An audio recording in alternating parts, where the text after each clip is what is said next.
She wasn't supposed to care about the dead man. That was the first rule of marine insurance investigation: care about the claim, not the claimant. Care about the numbers, the policy language, the weather data, the hull integrity reports. The dead were a fact pattern, not a reason. Nora Calloway had followed that rule for 11 years. She had denied claims worth $47 million and approved claims worth 3 times that. And in all that time, she had maintained the clean professional distance that the work required. She was good at distance. She had built it early and kept it in good repair. And then she walked into a harbor master's office in Charleston, South Carolina on a Tuesday morning in March and saw the photograph of Edmund Greer pinned to a corkboard above the desk, a man in his early 50s, sun-weathered, laughing at something off camera on the deck of his shrimping boat. The kind of laugh that had been earned, and something in the picture's particular quality of aliveness made her stop. Edmund Greer had been dead for 6 weeks. His boat, the Lady Marin, had gone down 9 miles off the Isle of Palms on a night when the Weather Service recorded winds of 12 knots and seas of 2 to 3 feet. Favorable conditions. The kind of night shrimpers worked without thinking twice about it. His body had been found 48 hours later. His boat had not been found at all. The claim was straightforward on paper: $240,000 full hull loss, accidental sinking. Coastal Meridian Insurance wanted it denied. They had hired Nora to find the reason. She had found something else instead.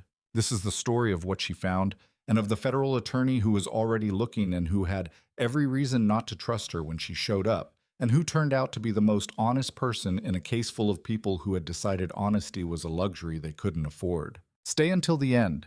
There's a reason the window in that harbor master's office faces the water.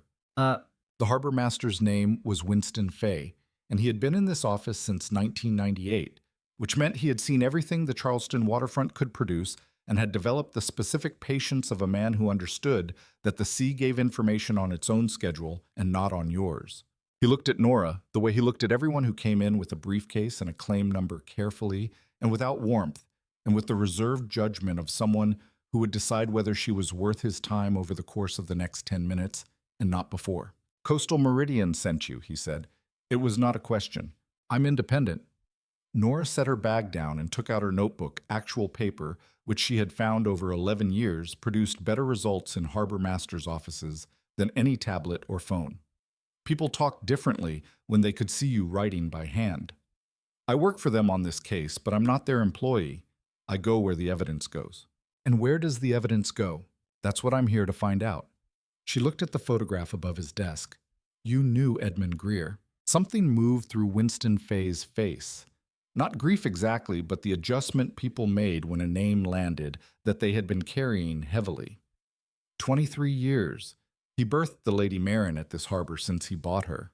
What was he like? The harbor master looked at her with the specific attention of a man calibrating whether this was a genuine question or a procedural one.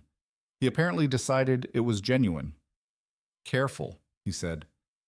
"Meticulous. He kept that boat the way some men keep their children better, maybe than some men keep their children." He paused. He'd been shrimping those waters since he was 19 years old. He knew every current, every shoal, every weather pattern. The idea that he went down in 12-knot winds on a clear night. He stopped. "You don't believe it," Nora said. "I believe he's dead," Winston Fay said carefully. "I believe the Lady Marin is on the bottom somewhere. I don't believe those 2 facts happened the way everyone's been told they happened." Nora wrote that down. "Has anyone else been asking questions?" Winston Fay's expression shifted slightly, a micro-adjustment that she had trained herself over 11 years to notice. "A federal attorney was here 2 weeks ago." She looked up from her notebook. "Department of Justice." He didn't say which department. He had credentials, and he was polite, and he asked some of the same questions you're asking. He paused. He asked about the cargo Edmund was carrying that night. Nora kept her face even. Edmund Greer's claim file, which she had read on the plane from Atlanta, made no mention of cargo. "What cargo?" Winston Fay looked at her for a long moment. "That," he said, "is the question everyone keeps asking in different ways, and no one has answered yet." Nora had come to Charleston specifically because her initial review of the claim file had produced 3 anomalies that Coastal Meridian's desk adjusters had apparently decided not to look at. The first was the timing. Edmund Greer had taken the Lady Marin out at 11 p.m. on a Tuesday, not unusual for a shrimper. Nighttime trawling being standard practice, but he had filed a route deviation with the Coast Guard at 9 p.m. that same evening, 3 hours before departure. Changing his planned operating area from his regular ground south of the harbor to a location 9 miles northeast toward the Isle of Palms. He had never used that area before in 23 years of logged departures from this harbor. The second was the life raft. The Lady Marin carried a Regulation 4-person inflatable life raft registered to the vessel required by Coast Guard standards. Edmund Greer's body had been found floating with a personal flotation device, but no life raft. The raft had not been recovered. This was noted in the Coast Guard incident report and not followed up on. The third was the insurance policy itself. Edmund Greer had increased the hull coverage on the Lady Marin from $160,000 to $240,000. 14 months before the sinking, the increase had been routine on paper valuations on working shrimp boats in Charleston had risen significantly in the past few years, but the timing had flagged Nora's attention. 14 months was a specific interval, not recent enough to be obvious, not old enough to be comfortable.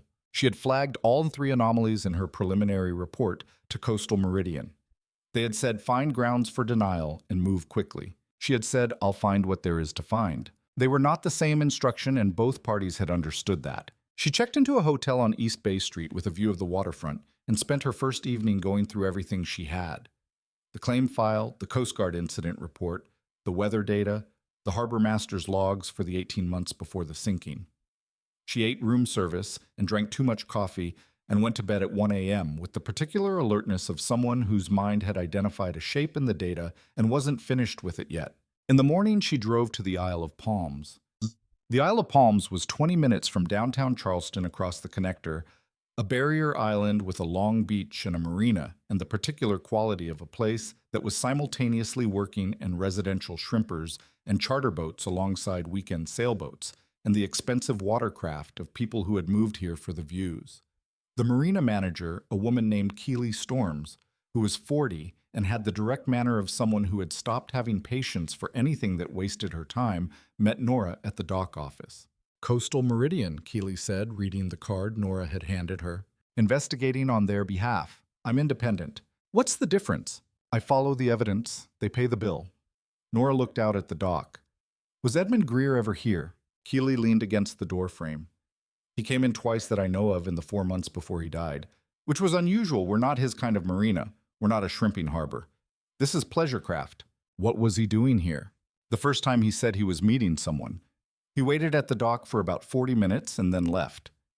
I don't know who he was meeting or if they showed up. Keely's expression was careful. The second time was 3 weeks before he died. He came in tied up at the day-use dock, went into the parking lot, came back 2 hours later, left. Did you see who he met in the parking lot? No. But... She paused. The parking lot cameras caught a car. Dark SUV, South Carolina plates. I didn't think much of it at the time. After he died, I thought about it. Did you tell the Coast Guard? I told the local sheriff's office when they came around asking routine questions. They wrote it down. Her tone indicated her assessment of what that meant. I don't know that anyone looked at the parking lot footage. It was 30 days old by then, and the system auto-deletes at 35. Nora looked at her. You kept a copy. Keely looked back at her steadily. I kept a copy. The parking lot footage was low resolution and shot from an angle that made the license plate partially obscured, but Nora had worked with worse.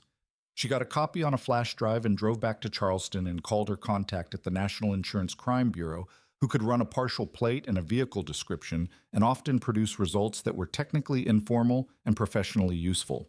While she waited, she went to the death certificate. Edmund Greer, cause of death drowning. Manner of death accident. The county medical examiner had conducted a standard examination. The body had been in the water 48 hours.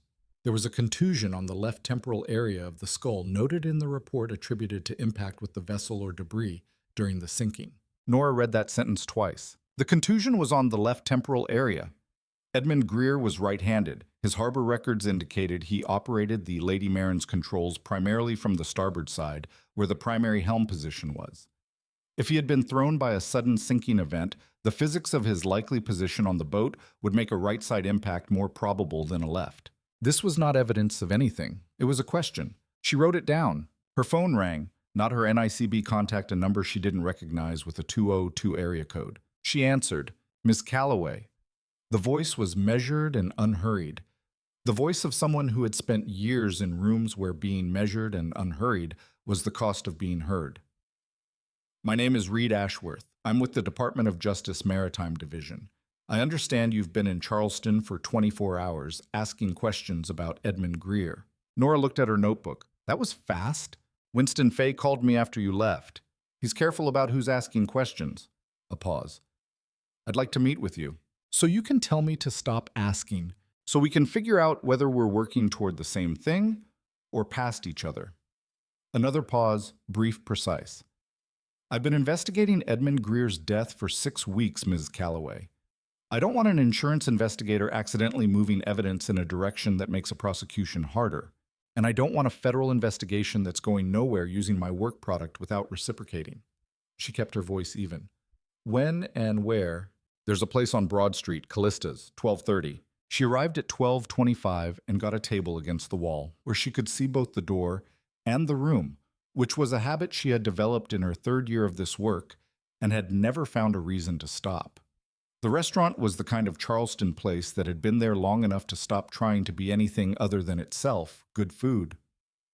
No pretensions, the particular comfort of wood and brick, and a floor that sloped slightly because the building was from 1847, and buildings from 1847 in Charleston did what they did. Reed Ashworth came in at 12:32. She recognized him before he saw her from the way he moved, deliberate, with the contained energy of someone who was accustomed to arriving in rooms that required full attention and had learned to organize himself before the threshold rather than after. He was tall, lean, in a dark jacket and a white shirt with the collar open, not performing casual, but genuinely not wearing a tie, which she noted without quite knowing why.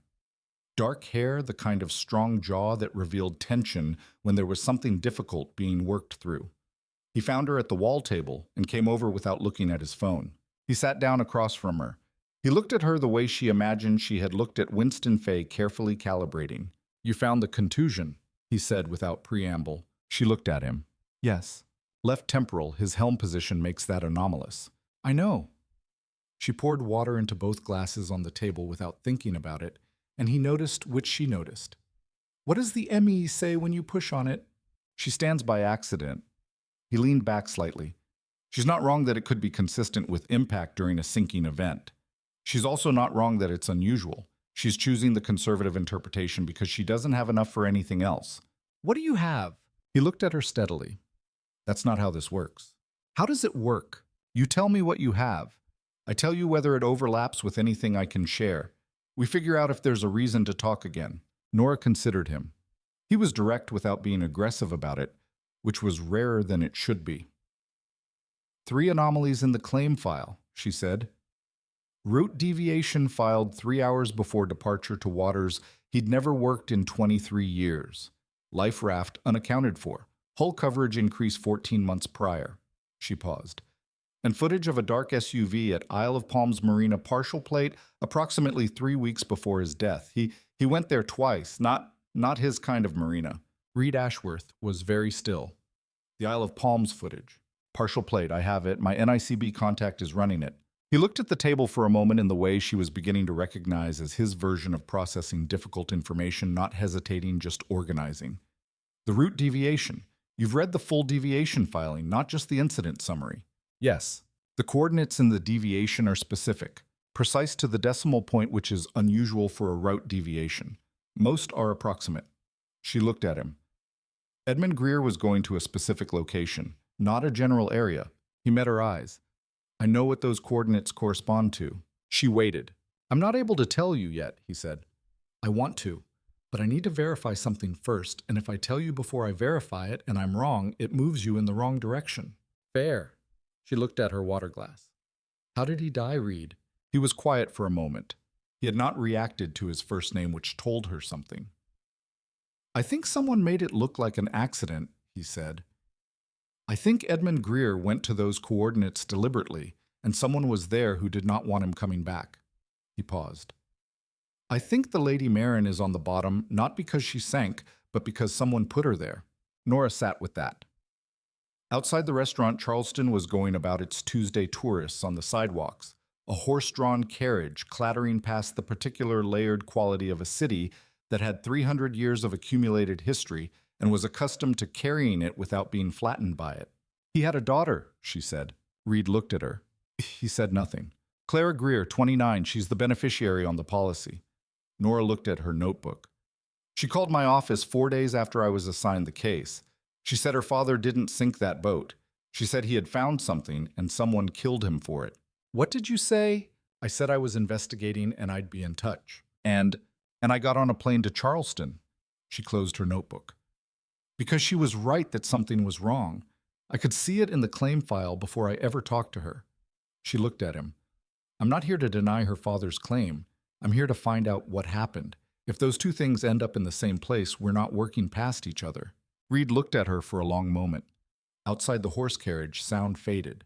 The restaurant went on around them. Come to my office tomorrow morning, he said. 8 o'clock. I'll show you what I have. Where's your office? Broad Street Federal Building. He stood.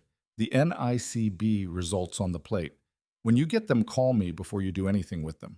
You'll tell me why you need that tomorrow morning. He looked at her directly.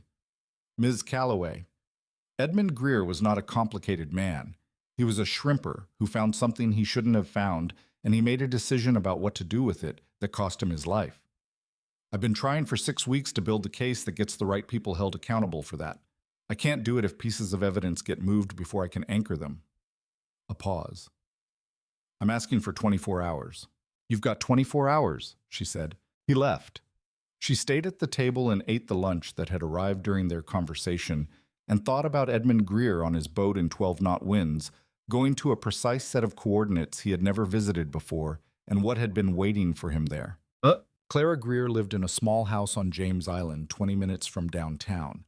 She had called Nora's office because she'd found the claim file in her father's papers and had looked up Coastal Meridian and then looked up who they'd hired and then made the call. She was 29 and worked as a second-grade teacher and had the specific quietness of someone who had been holding a great deal together since her father died and was doing it through sheer effort rather than any particular comfort. Nora drove to James Island that afternoon because she had 24 hours before she saw Reed Ashworth and she wanted to use them. Clara opened the door on the second knock. She was small, with her father's coloring sun-touched, even in March dark eyes, that took everything in, and she looked at Nora with the particular assessment of someone who had learned to be careful about who to trust, and had not yet decided which category Nora belonged to. Come in, she said. The house was neat in the way that the houses of people who were managing grief were neat everything in its place, because the alternative was chaos. And chaos was not manageable right now. There were photographs on the walls, and most of them included Edmund Greer on the Lady Marin at holidays and one photograph from what looked like the early 2000s, a younger Clara on his shoulders, both of them laughing at something off camera. The same quality of laugh as the photograph in the harbor master's office. The same kind of aliveness. They sat at the kitchen table. Clara made tea without asking and put it between them and sat down with her hands wrapped around her own cup. Tell me what you told my office, Nora said. Clara looked at her. My father called me 2 days before he died, she said. He said he needed to tell me something. He said he'd been sitting on it for 3 months and he'd decided he couldn't keep sitting on it. She paused. He said he'd been hired to haul something he didn't know was wrong to haul, and when he found out what it was, he went to the person who hired him and said he wanted out. He said the person told him it was fine, that it was handled, and he believed them. And then he didn't believe them anymore. He said he had proof documentation and he didn't know what to do with it because the people involved were not the kind of people you went to the sheriff's office about. She looked at her tea. He said he was going to go out one more time and get the rest of it, and then he was going to figure out what to do. Nora kept her face even. Did he say what he was hauling? No. He said it was better if I didn't know specifics. Clara's jaw tightened. He said he was sorry. He said he should have never gotten involved, and he knew better, and he was going to fix it. She looked up. He called again the next day. He said he'd thought about it more, and he had a plan, and he was going to be okay. He sounded... She stopped. He sounded like himself, not scared, like he had decided something. And 2 days later, he was gone. 2 days later, Either the Coast Guard called me and said they'd found him. Clara's voice was controlled. She had clearly told this story before to herself, if not to others, and had worked it into a shape she could carry. The Coast Guard said it looked like an accident. The sheriff's office said it looked like an accident. The medical examiner said accident. She looked at Nora. My father has been on the water his whole life. He did not sink that boat in 12-knot winds. I know, Nora said. Clara looked at her. Something in her face shifted, the careful reserve adjusting for the possibility that this was genuine. You believe me? I believe the evidence is inconsistent with a simple accident. I believe your father found something, and I believe whoever he found it with did not want him talking about it. She looked at Clara directly. I'm also going to tell you something that may be difficult to hear. The federal government is investigating. There's a DOJ attorney who has been working this for 6 weeks. Clara was very still. They know about my father. Yes. And they're building towards something, which means I need to ask you a question, and I need you to think about it carefully before you answer. Nora paused. Your father said he had documentation. He said he was going to get the rest of it. Do you know if he kept any documents at home? Anything he might have held back before the last trip? Clara looked at her for a long moment. Then she stood up and walked to the back of the house. She came back carrying a waterproof marine document case, the kind shrimpers kept on boats for registration papers and emergency contacts, and set it on the kitchen table. He left this here 3 days before he went out, Clara said. He said to hold on to it, and if anything happened to contact an attorney. She looked at the case. I've been afraid to open it. Nora looked at the case. She thought about Reed Ashworth saying, call me before you do anything with them. I have to make a call, she said. Clara looked at her. Why? Because if there's evidence in that case, it needs to be handled in a way that doesn't damage whatever prosecution is being built. She took out her phone. And because the person I'm calling has been working to get your father justice for 6 weeks, and I think he deserves to know what's in that room before I open it. She called Reed Ashworth's number. He picked up on the second ring. I'm at Clara Greer's house, Nora said. Her father left a sealed marine document case with her 3 days before he died. It may contain documentation relevant to your case. A pause. I haven't opened it. You have 40 minutes to get here. A silence, brief and precise. I'll be there in 35. He arrived in 33 minutes. He came in without performing his authority. No badge on the table, no formal identification of himself beyond what he'd already established, and sat down at the kitchen table across from Clara and said, Ms. Greer, I'm sorry about your father. He was trying to do the right thing. Clara looked at him steadily. How do you know that? Because the people he was going to go up against are serious people, and going up against serious people when you're a shrimper from Charleston with no institutional backing takes a specific kind of courage. He said it plainly, not performing sympathy, but not withholding it either. He knew what he was getting into when he made that last trip. He thought he was going to be okay, Clara said. I think he was right that he had a plan. I think the plan failed. Reed looked at the document case on the table. May I? Clara looked at Nora. Nora gave a slight nod. Clara said yes. Reed put on latex gloves he had brought them, which was the kind of prepared Nora was already recognizing as characteristic, and opened the case. Inside 2 USB drives in individual Ziploc bags, a folded set of photographs printed showing a dock at night. Dark shapes being moved by figures whose faces were not visible. A handwritten list of dates and coordinates, and a single sheet of paper with 4 names on it underneath which Edmund Greer had written in his careful shrimper's handwriting. These are the people. This is what they move. This is where. Reed looked at the list for a long time without speaking. Then he looked at Nora. The coordinates on that list, she said. Yes, he said. She had not seen the list yet. He had opened it away from her, angled slightly. She looked at him now. He turned it so she could read. The coordinates on Edmund Greer's handwritten list matched exactly the coordinates in the route deviation Edmund had filed with the Coast Guard on the night he died. He had been going back to get the rest of the evidence. Someone had made sure he never arrived. They sat in Clara Greer's kitchen for 2 hours, going through everything in the case methodically and carefully photographing each item before touching it, cataloging it in the order Edmund had placed it. Clara sat with them and did not look away from any of it. She had the quality of someone who had decided that whatever her father had died for deserved to be looked at directly, and she was going to look at it. The photographs were the clearest evidence. Edmund had shot them from the water from the deck of the Lady Marin using a telephoto lens, a detail that told Nora he had planned this particular documentation carefully, not stumbled into it.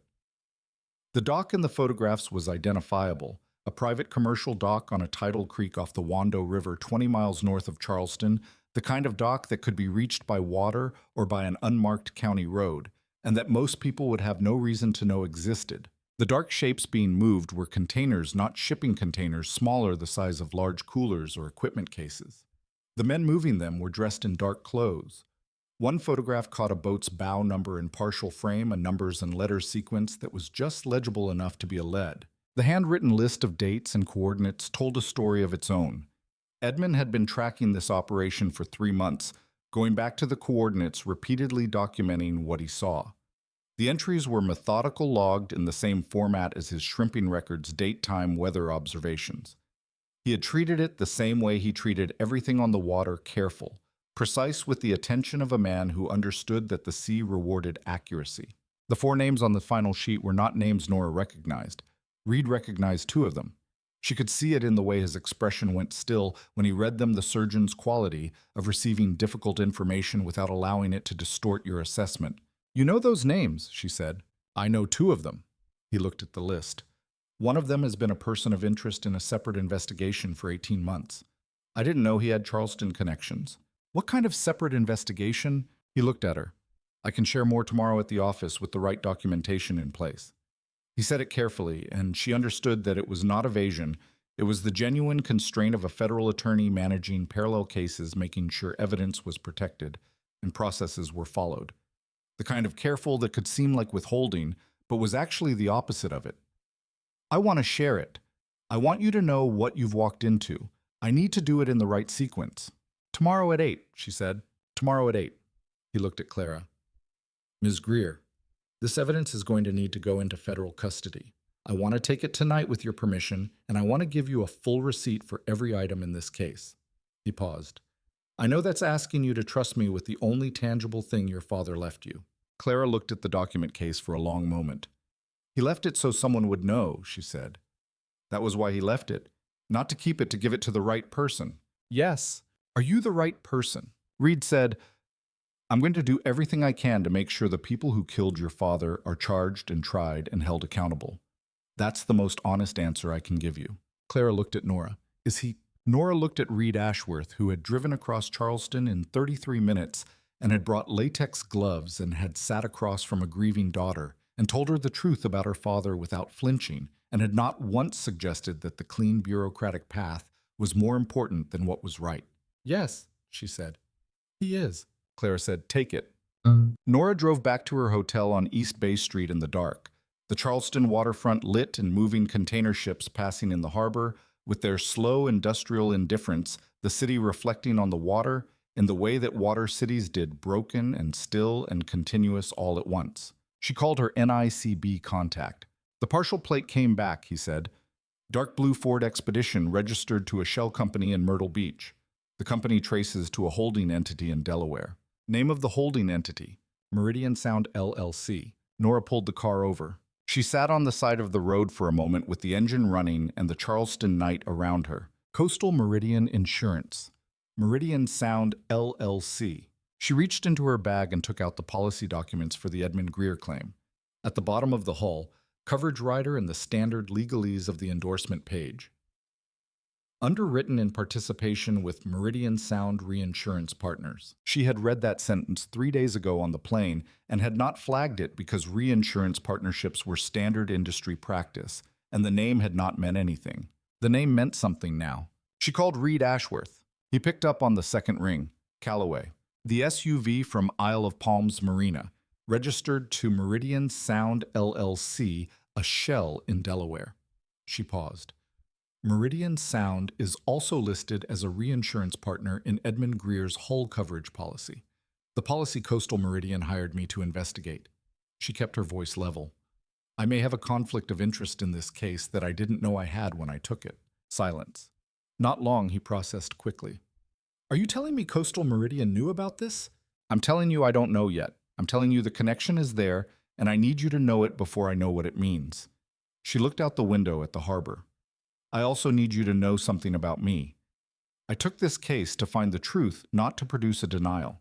If Coastal Meridian is connected to what happened to Edmund Greer, I'm not their investigator anymore. I'm a witness." Another pause. "Where are you right now?" "Pulled over on East Bay, looking at the harbor." "Go back to your hotel," he said. "Lock the door. Don't call Coastal Meridian tonight." A beat. "And Calloway." "Yes, thank you for calling me." She went back to the hotel. She ordered room service and ate it without tasting it, and looked at the harbor through the window and thought about Edmund Greer on his boat at 11 p.m. going to precise coordinates carrying 3 months of careful documentation, a man who had decided what the right thing was and had gone to do it. She thought about what it cost to decide to do the right thing when the wrong thing was safer. She thought about a phone call to a daughter the day before going out saying, "I've got a plan. I'm going to be okay." She turned off the light at midnight and lay in the dark and listened to the harbor sounds. The water, the distant machinery of working vessels, the particular restless life of a port city that never entirely slept, and thought about what Reed Ashworth had said. He was trying to do the right thing. She was going to make sure that it mattered. The federal building on Broad Street had the institutional solidity of mid-century government architecture, not beautiful, not trying to be the building version of a man who wore the same dark suit every day because the suit was correct for the purpose. Nora arrived at 7:55 and was logged through security and escorted to a conference room on the 3rd floor where Reed Ashworth was already at the table with 2 cups of coffee and a folder she could see was thick. He looked like he had slept less than she had, which meant he had either been working or thinking, and in her assessment of him, those were probably the same thing. "Sit down," he said, not unkind, efficient. She sat. He slid one of the coffees across without comment. She took it and waited. "Meridian Sound LLC was incorporated 18 months ago," he said, opening the folder. "It has 7 registered entities across 4 states. On paper, it's a maritime logistics company. In practice, it moves things." He looked up. "Not cargo, not freight. Things the kind that don't appear on bills of lading and that several federal agencies have been trying to trace for 3 years." "What things specifically?" "At the level I can share with you today, stolen archaeological materials. Maritime artifacts primarily salvaged from wrecks in state and federal waters that the salvagers had no legal right to access, sold through a network of private buyers with money that needed somewhere legitimate to go." He paused. "We're talking about documented losses from 14 identified wrecks over a period of 5 years. Items ranging from navigational equipment to personal effects to, in 2 cases, materials of direct historical significance to descendant communities." Nora looked at him. Edmund Greer was hauling stolen artifacts. Unknowingly at first. He was hired as a transport vessel. He picked up sealed containers from that dock on the Wando River and delivered them to a transfer point further up the coast. He was told it was private salvage legally permitted. He believed it. Reed's expression was careful. He stopped believing it when he saw a photograph of one of the items in a news article about a missing artifact from the wreck of a 19th century slave ship, an item that he had personally transported 3 months before. Nora sat with that for a moment. He recognized what he'd carried. He went back and photographed the operation. He documented everything he could, and then he made the decision to go to whoever had hired him and confront them. Reed paused. That was the decision that killed him. Who hired him? Reed turned a page in the folder. A man named Dale Sutter. Local maritime logistics legitimate business, 20 years operating out of Charleston. Clean record, well connected. He looked at her. Dale Sutter is one of the 2 names on Edmund Greer's list that I recognized. And the second is a man named Carter Hughes. He's the operating principal of Meridian Sound LLC. He's also on paper a senior reinsurance consultant. Reed looked at her steadily. He has a relationship with Coastal Meridian Insurance that predates Meridian Sound's incorporation by 4 years. Nora kept her face even. Someone inside Coastal Meridian. A relationship. Not necessarily knowledge of what Hughes is doing with Meridian Sound, but the insurance policy on the Lady Marin, the increased coverage, the Meridian Sound reinsurance rider. That's not coincidence. That's someone making sure that if Edmund Greer needed to disappear, the financial instruments were in place. He closed the folder. Coastal Meridian hired you to investigate the claim and deny it. If you deny it, the investigation into how the claim was structured never happens. Clara Greer gets nothing and asks no questions that anyone has to answer. And if you find something, you're potentially the evidence they didn't account for. He looked at her, which is why I need to ask you something directly. When Coastal Meridian hired you, who specifically at the company made contact? A woman named Patricia Holt, Senior Claims Director. Nora paused. She's been my contact there for 6 years. 23 cases. Do you trust her? Nora considered. I trust that she believes she hired me to find grounds for denial. I don't know if she knows what the denial is designed to protect. She looked at her coffee. I don't want to believe she does. Neither do I, Reed said. Because if she does, she's a witness in a federal case, and that conversation gets significantly more complicated. He looked at the folder. I'm going to need a formal statement from you about your engagement with Coastal Meridian and everything you found, today if possible. I can do that, and I'm going to ask you to stay in Charleston for the foreseeable future. He said it carefully, not as an order, she noticed, but as a request. The investigation is moving toward a stage where the people involved are going to become aware that it's moving. When that happens, everyone in proximity to the evidence is in a different category than they were before. You're telling me to be careful. I'm telling you that Edmund Greer was careful, and it wasn't enough. He met her eyes. I don't want the same outcome. She looked at him. He said it with the specific quality she was coming to recognize as his register for things that mattered. Not dramatic, not performing. Concern, just direct and present and entirely sincere. I'll stay, she said. He nodded. He opened the folder again. They worked through the morning together, building the timeline of Edmund Greer's movements against the operational timeline of Meridian Sound, the insurance policy against the corporate structure, the photographs from the document case against the dock on the Wando River. They ate sandwiches that someone brought without either of them ordering, and they worked through lunch, and by 3 p.m., they had a map of the operation that was more complete than either of them had had that morning. The bow number from Edmund's photograph, Nora said at 3:15. My NICB contact can run it. Run it through me, Reed said. It goes into the federal record properly. She looked at him. You're careful about process. I've had cases fall apart on chain of custody. It's a specific kind of awful. He didn't look up from the document he was reviewing. Evidence that can't be used in court is just information. Information doesn't put people in prison. Fair point. She wrote it in her notebook. Then read. He looked up. The coordinates on Edmund's list. The precise ones, not the general area.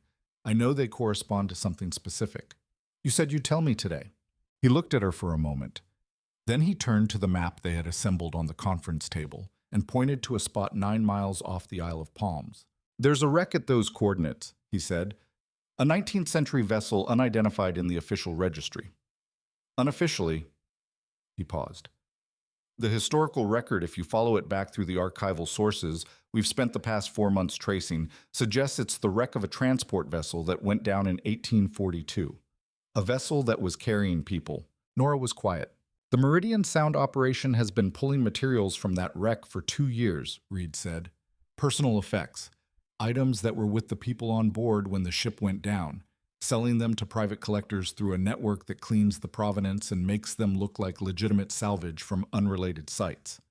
He looked at the map. Edmund Greer on his last night filed a route deviation to those exact coordinates.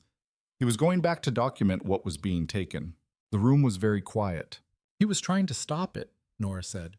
He was trying to make sure someone knew what was being done. Reed looked at the map for another moment, then back at her. He succeeded. We know now because of what he left. Nora thought about Edmund Greer on the deck of the Lady Marin in 12-knot winds on a clear night, going to a precise set of coordinates with a camera and 3 months of documentation and a plan that he believed in. She thought about a phone call to his daughter. I'm going to be okay. She thought about a contusion on the left temporal area of a skull. She thought about what it cost to be the person who went back. What do we do next? She asked. Reed picked up his pen. We build the case right, he said. Carefully, in the correct sequence, so that when it goes to trial, every piece of it holds. How long? Weeks, not months. The operation is still active. We can't wait months. He looked at her. Are you ready for weeks? She thought about Coastal Meridian and Patricia Holt in 23 cases and the clean professional distance she had built early and kept in good repair for 11 years. She thought about the photograph in the harbor master's office, Edmund Greer laughing at something off camera, the particular aliveness of it. Yes, she said. Outside, the Charleston afternoon was going about its business. The harbor moved. The live oaks in White Point Garden held their long-standing positions unbothered. Somewhere 9 miles off the Isle of Palms, the bottom of the Atlantic held what it held the Lady Marin resting where someone had put her, and below her in the dark, a wreck from 1842 and everything it contained. The dead had something left to say. Nora Calloway intended to make sure it got heard. The formal statement took 3 hours. Nora gave it to a junior attorney named Jess Morales, who transcribed and recorded simultaneously while Reed sat across the table and listened without interrupting. Nora described her engagement by coastal meridian, the 3 anomalies that had flagged her attention in the claim file, every conversation she had had since arriving in Charleston, every document she had reviewed. She was precise and complete. She did not editorialize. She had given enough formal statements in her career to know that precision was its own kind of argument. The cleaner the record, the stronger the foundation. When she was done, Reed looked at her and said, "You're good at this." 11 years. Most people in your position would have closed ranks around their client. She looked at him. Most people in my position would have found grounds for denial in the first 48 hours and never looked further. I looked further. Why? She thought about the photograph above Winston Fay's desk. Because something about it was wrong. And when something is wrong, looking away from it doesn't make it less wrong. It just means someone else is holding the weight of it alone. Reed was quiet for a moment, then, "That's an unusual philosophy for insurance investigation." "It's the only philosophy I've been able to sustain for 11 years without losing myself in it." She gathered her notes. "What happens now?" "Now I contact the Coast Guard Investigative Service and the FBI Maritime Unit, both of whom have adjacent investigations, and we coordinate the next phase." The bow number from Edmund's photograph goes through federal channels.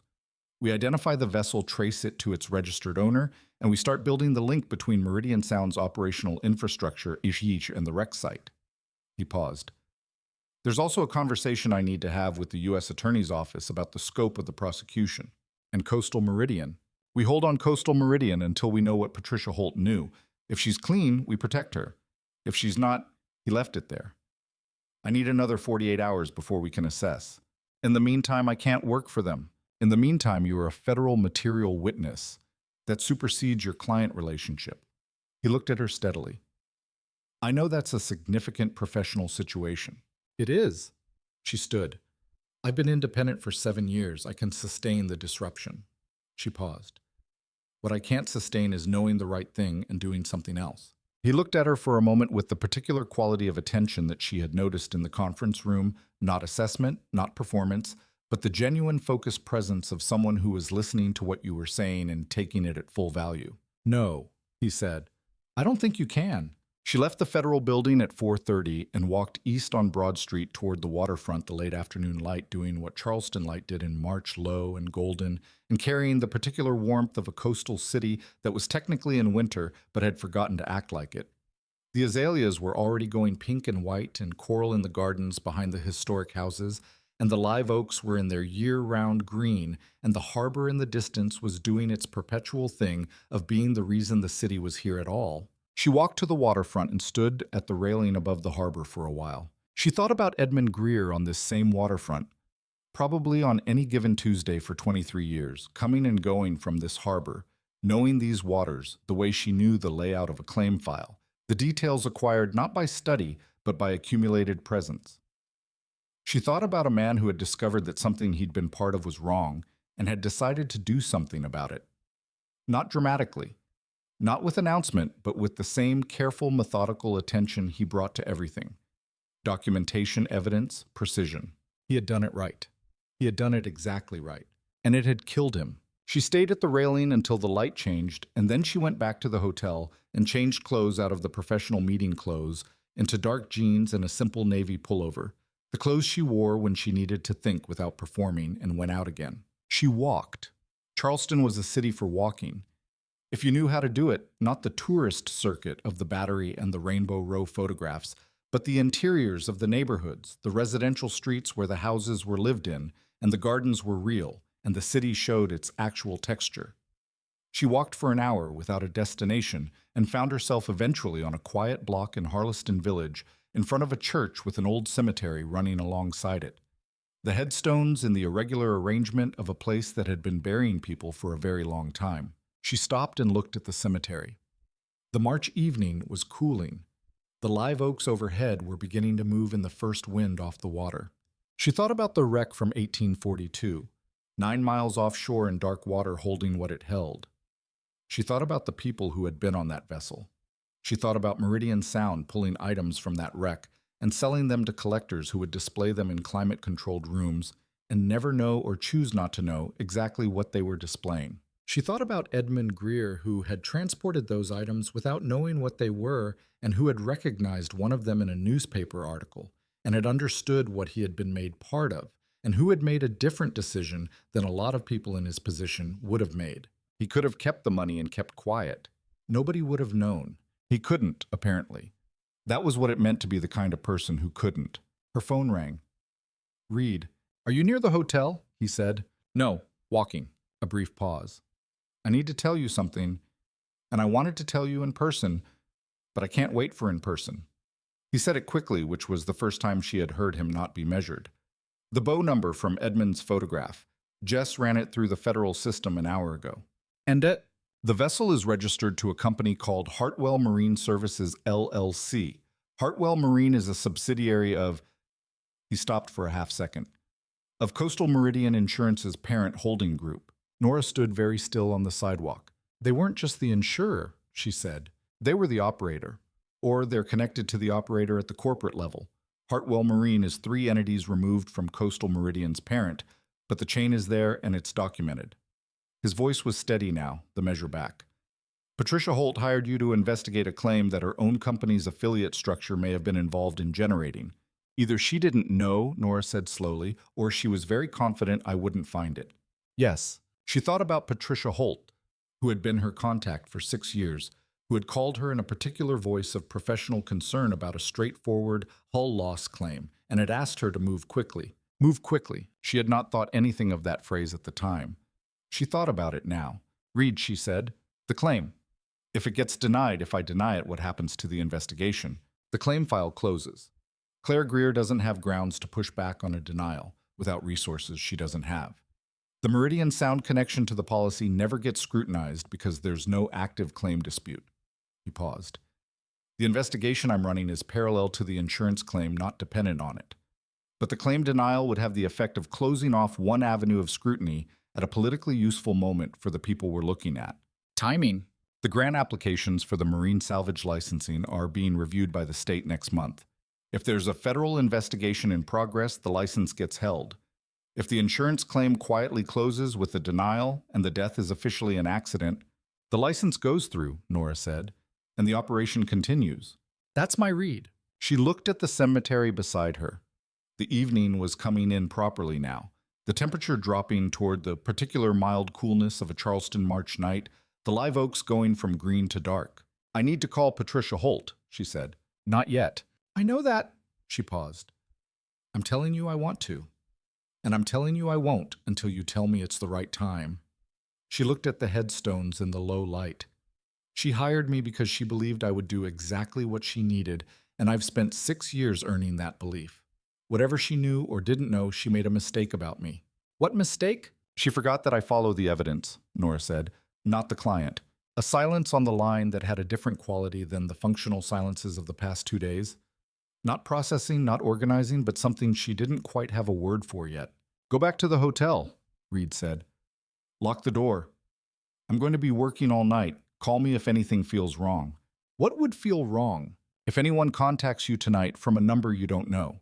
If you feel like you're being watched, I know that sounds—" "It doesn't sound like anything," she said. "You think the people who killed Edmund Greer know I'm here. I think the people who killed Edmund Greer have been watching this case since the beginning. I think they hired you specifically through a client relationship you trusted, and I think they are paying attention to what you're doing." He said it with the careful directness that was his version of honest. "I don't think they expected you to find what you found." "No," she said. "They expected me to find grounds for denial." "Yes?" She went back to the hotel. She locked the door.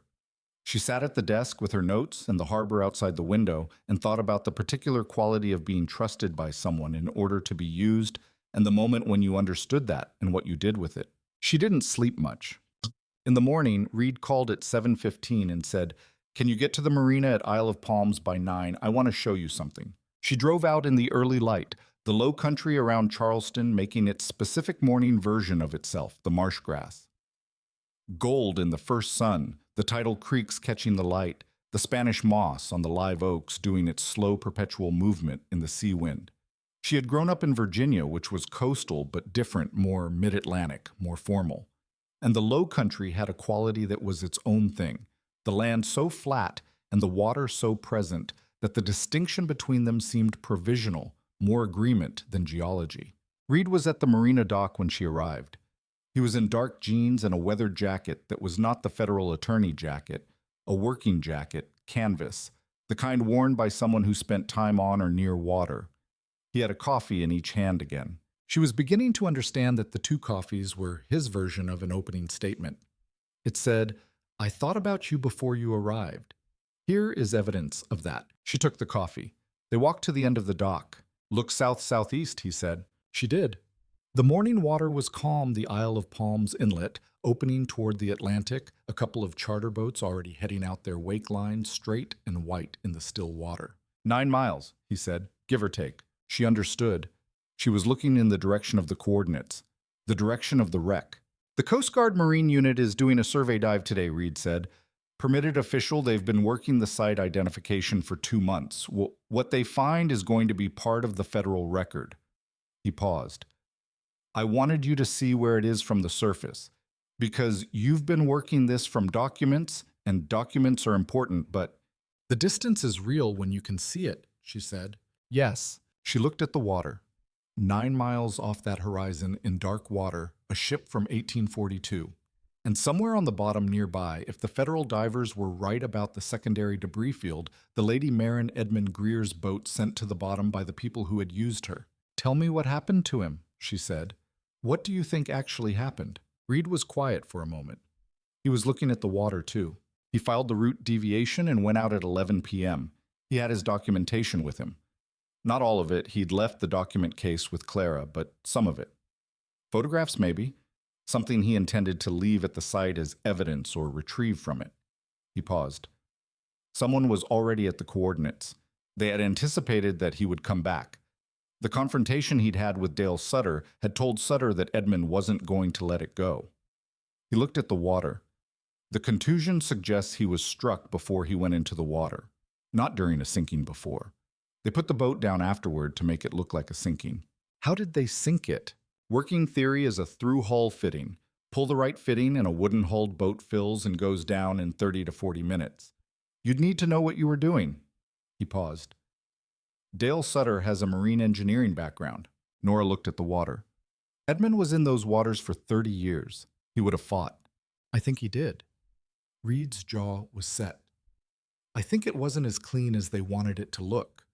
The contusion is too significant for a single impact. The ME found secondary bruising on his forearms that she attributed to the water and debris. I think she's wrong. You think he fought? I think he was the kind of man who would. She held that. The morning wind off the water was picking up the charter boats further out, now their white hulls small against the horizon. I called Clara this morning, she said. Reed looked at her. What did you tell her? I told her the investigation was moving forward.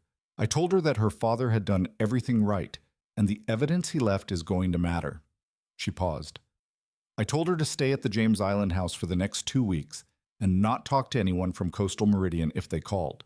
Did they call? Yesterday evening, a follow-up from Patricia Holt's office asking for my preliminary report. She looked at him. I didn't respond. Good. He was quiet. Clara is technically still a witness at risk. The people we're looking at are careful. They haven't done anything overt since Edmund. But careful doesn't mean they won't. I know. Nora looked at the water. She has a friend, a woman who teaches at her school who's been staying with her most evenings. I suggested she make that a regular arrangement for the next few weeks. I didn't explain why in a way that would alarm her. Reed looked at her. You thought of that on your own. 11 years, she said. You learned to think about the people around the case, not just the case. He was quiet for a moment, looking out at the water. The Coast Guard dive, he said. They're documenting the secondary debris field today. If the Lady Marin is where the sonar survey suggests we should know by this afternoon. He turned away from the water. I need to be at the Federal Building for a coordination call at 10. Can we meet this evening? I'll have more by then. Where? He thought about it. There's a place called the Harbor Fish. It's not a tourist restaurant. It's a working waterfront place on Shem Creek. The Meridian Sound, people aren't going to be having dinner at a shrimper's bar. He paused. 7 o'clock. 7 o'clock, she said. She drove back to Charleston and spent the morning at her hotel desk, building a parallel timeline that she could share with Reed the claim file against the corporate structure, against the dates of the Meridian Sound operation. She was methodical about it, the same way she was methodical about everything building from what was certain, noting what was probable, clearly marking what was still unknown. She had been doing this work for 11 years, and she had always maintained that the discipline was in the methodology. You did not jump to conclusions. You followed the chain.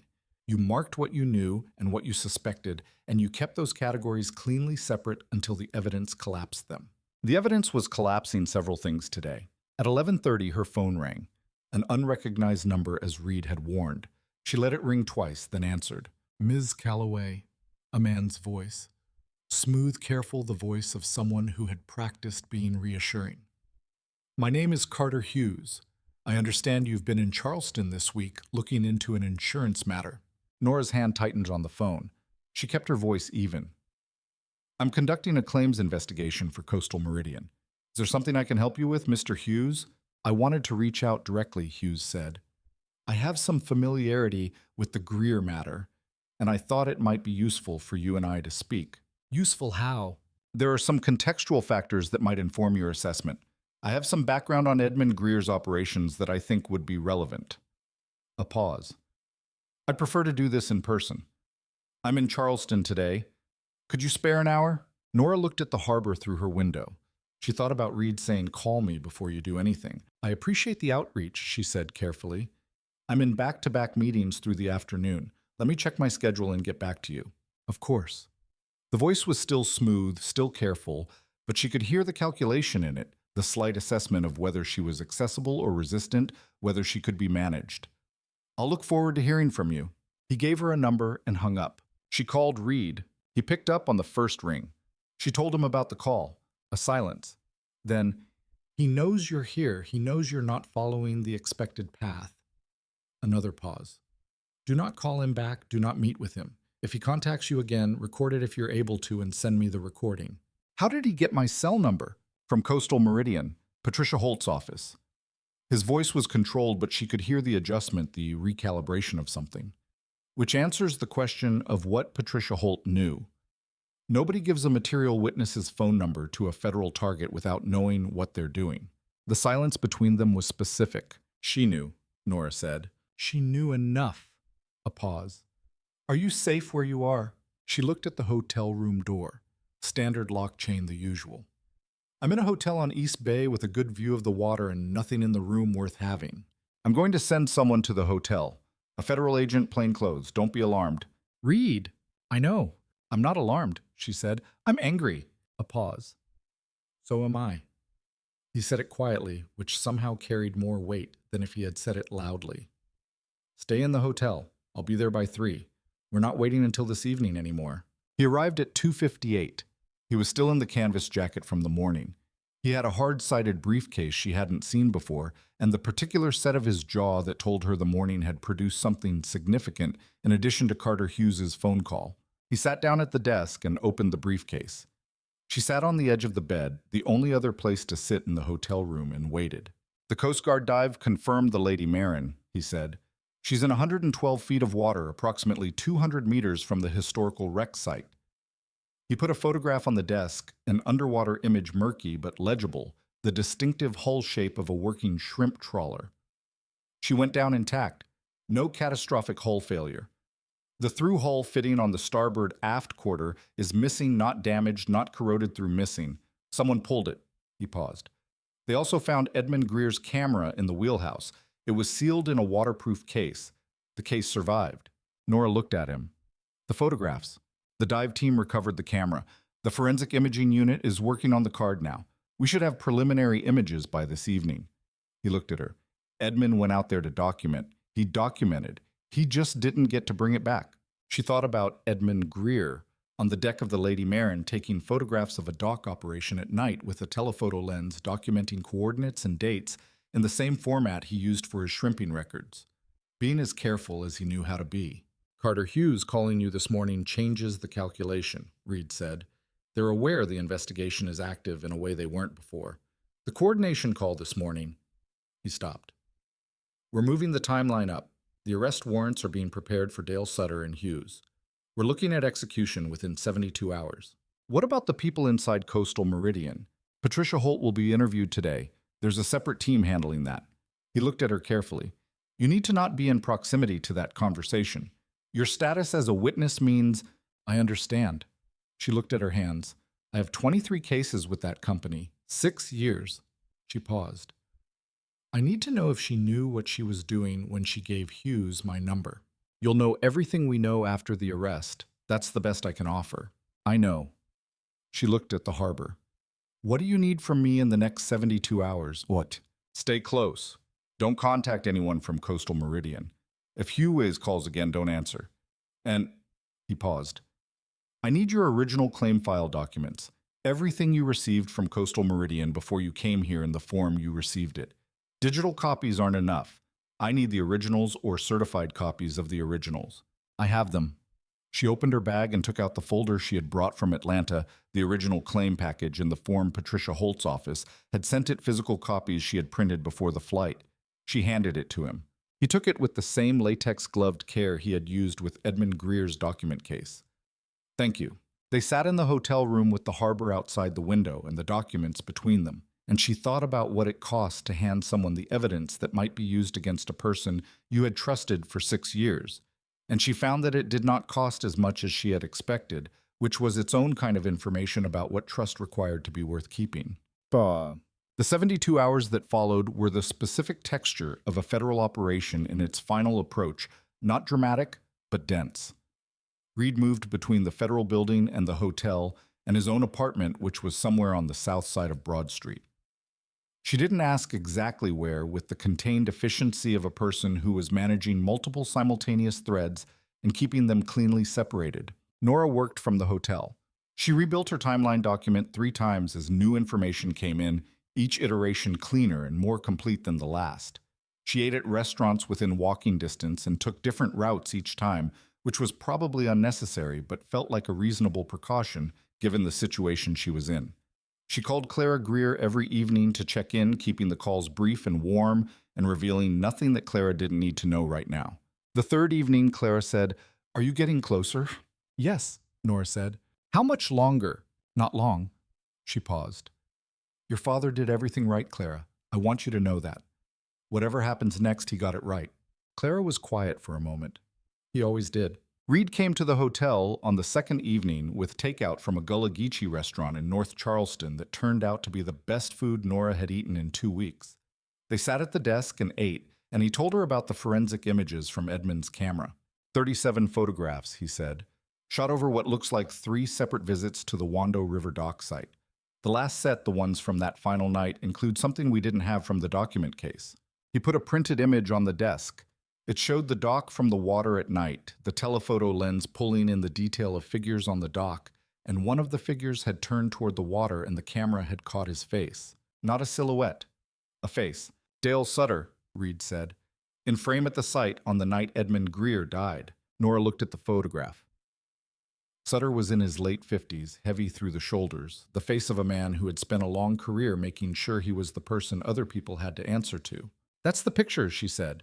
That's the picture. He looked at it too. Edmund's camera got it. Edmund's camera was on the Lady Marin when they sank her. They didn't know it was there, or they knew and thought the water would destroy it.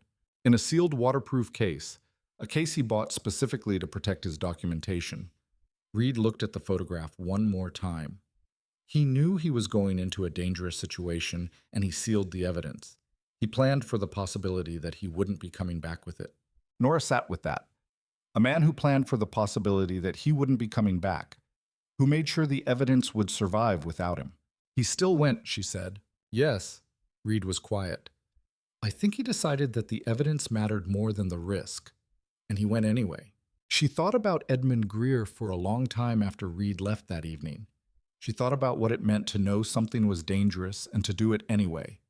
Not out of recklessness, but out of a specific kind of conviction that some things mattered more than personal safety, that the evidence of what had been done to the people on that 1842 wreck deserved to be gathered and made to matter, even if it cost you everything to gather it. She had been calling her work following the evidence for 11 years.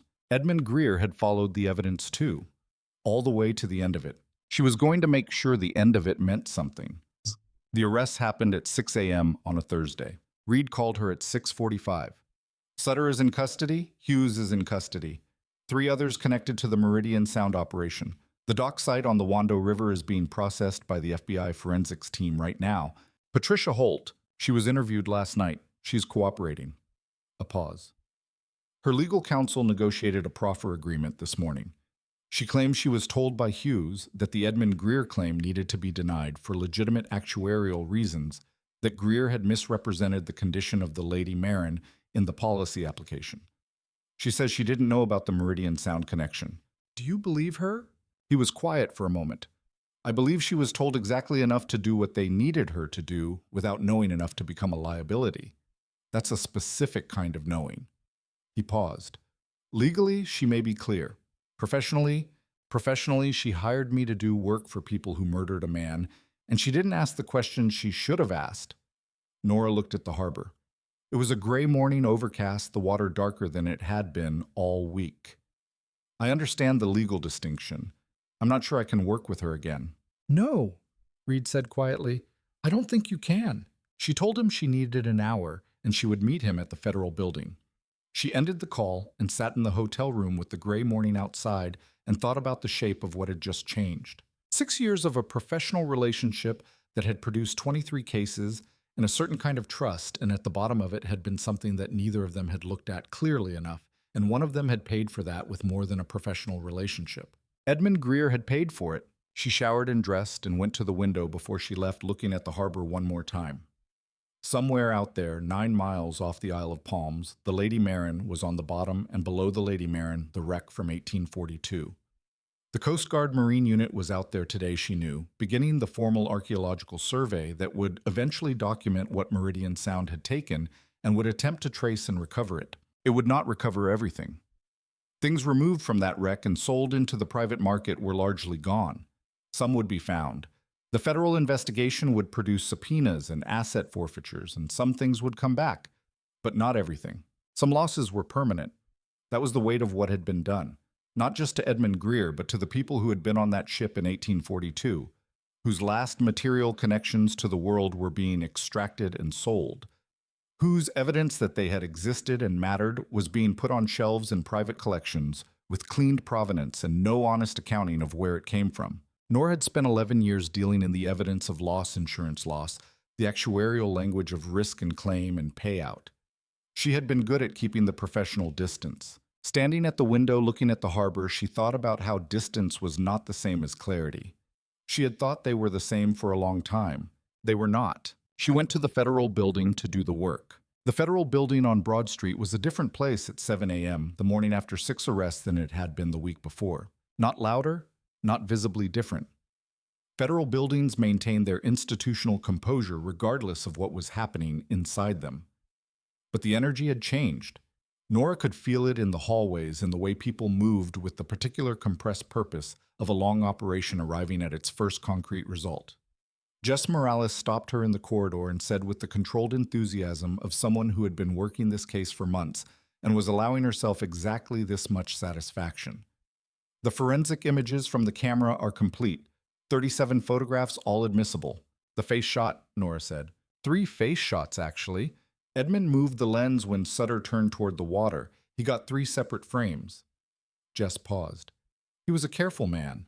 Yes, Nora said. He was. She found Reed in this conference room with the folder that was now significantly thicker than it had been. He looked like he had slept 4 hours, which probably meant he had slept 2. He had coffee for 2 again, which she had stopped being surprised by. Hughes is talking, Reed said when she sat down. Quickly. His attorney advised cooperation within the first hour.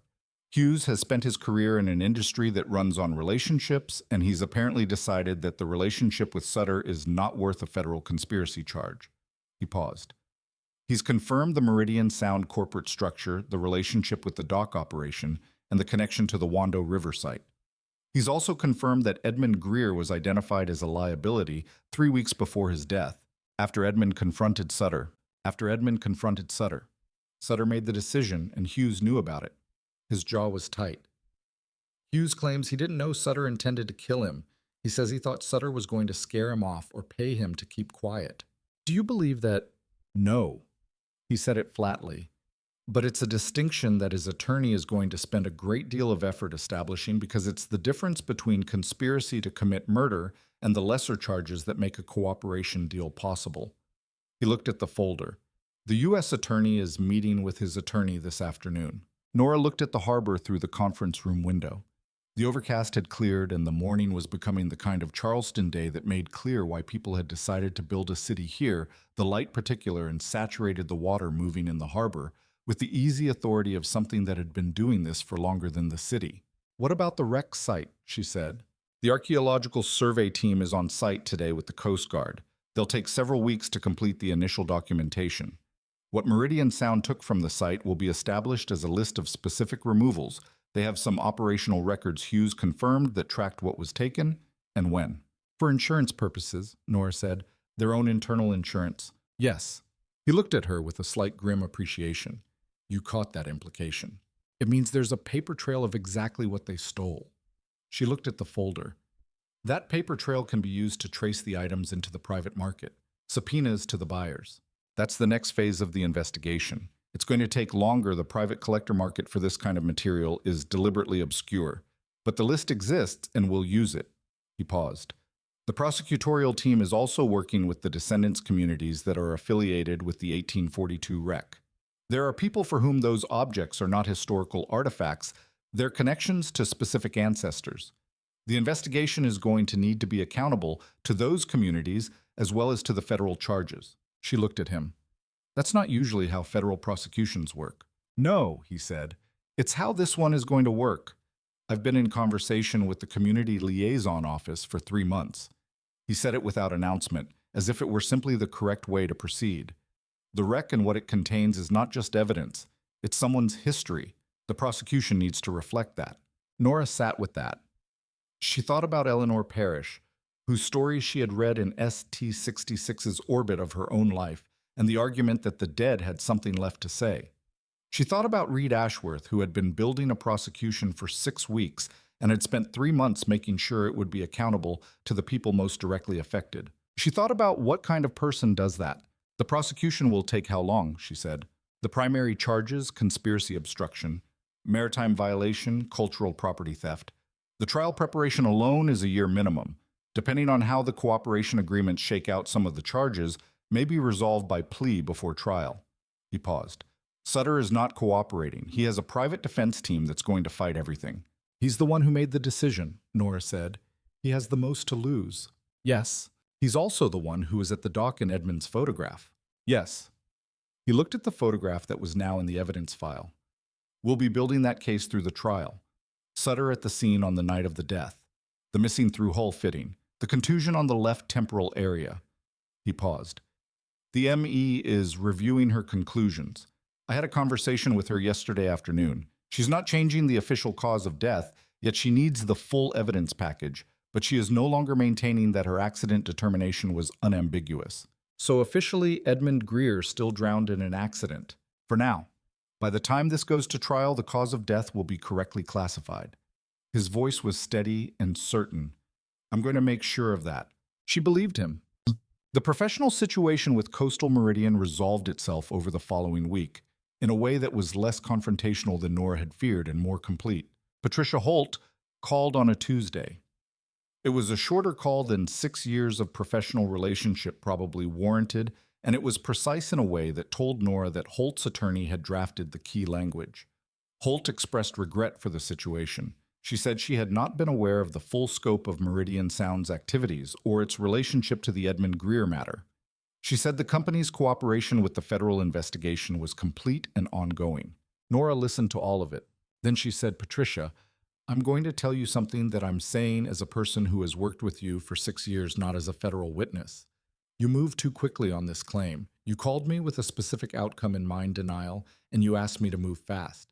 That's not how you've operated with me for 6 years. A silence on the line.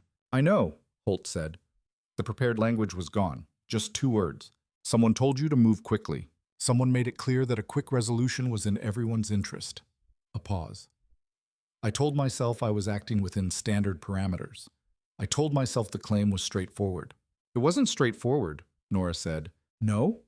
Another pause. It wasn't. Nora looked at the harbor. I can't take cases from Coastal Meridian going forward. Not while the investigation is active and probably not after.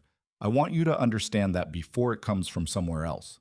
I know, Holt said again. I expected that.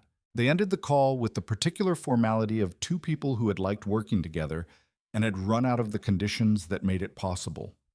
Nora sat with her phone for a while after. Then she called her accountant to review her independent work pipeline and figure out what she needed to replace in terms of revenue.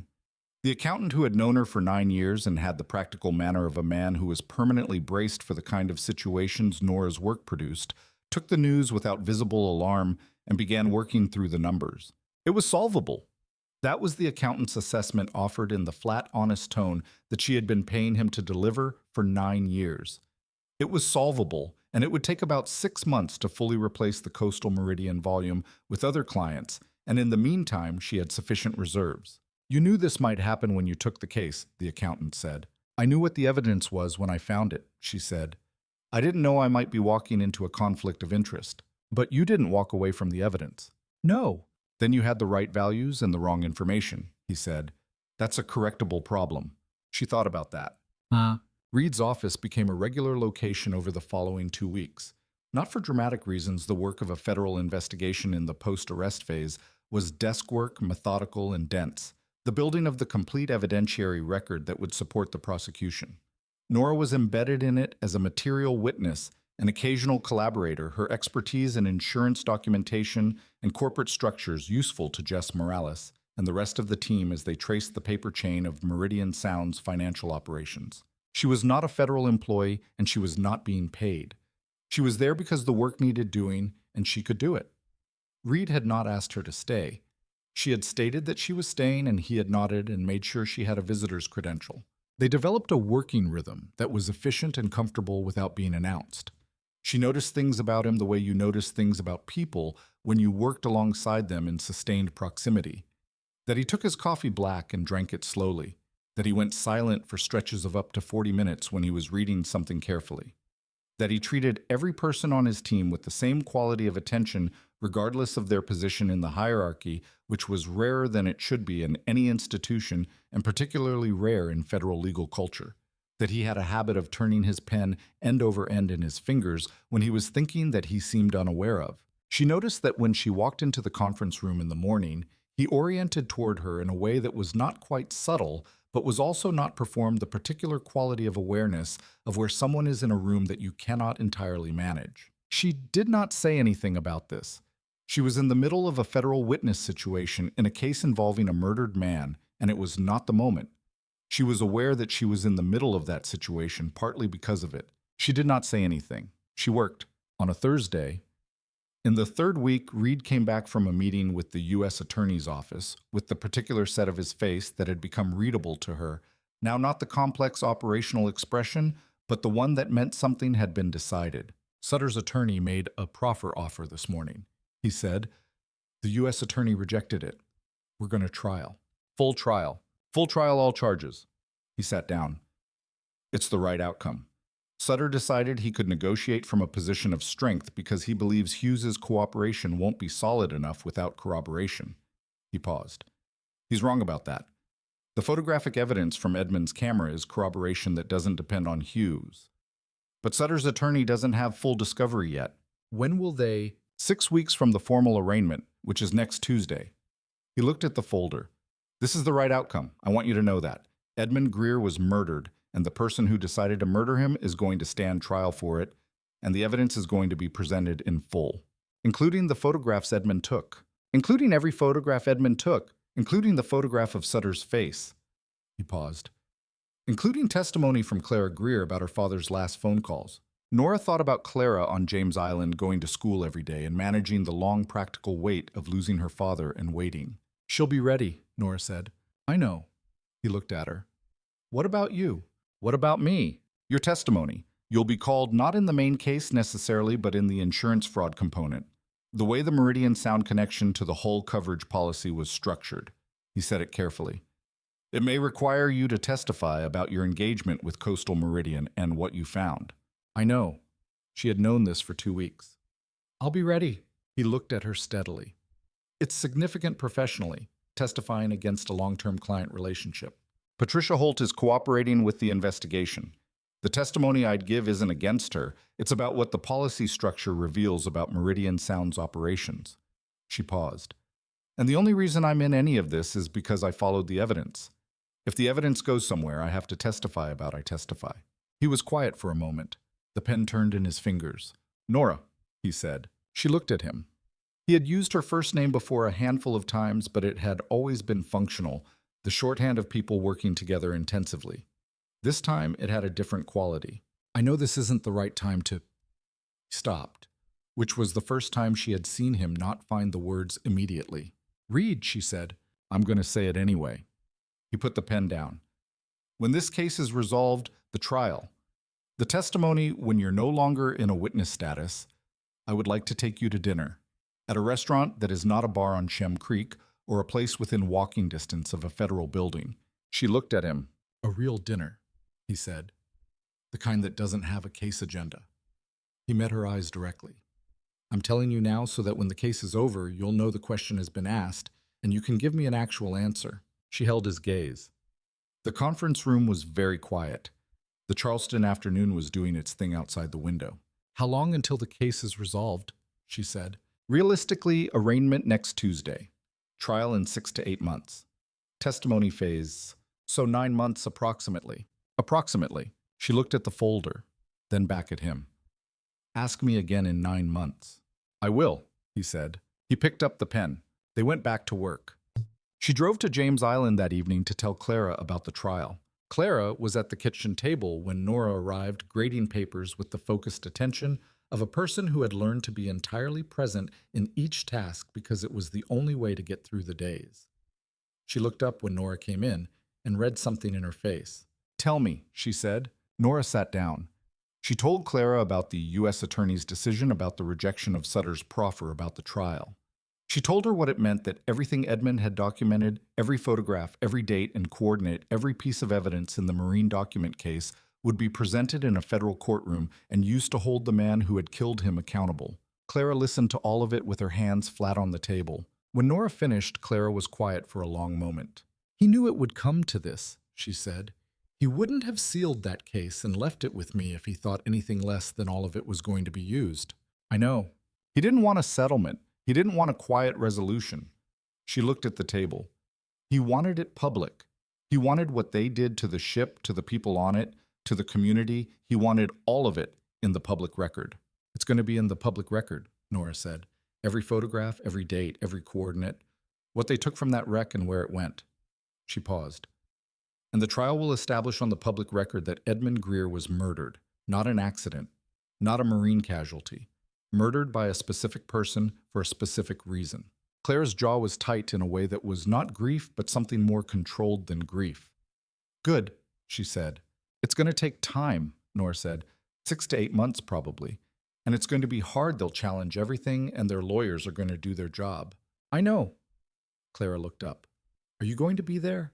I'm going to testify, and I'll be there for as much of it as I can be. She looked at Clara directly. What your father did matters. The way he did it, the care, the documentation, the sealed case, it matters.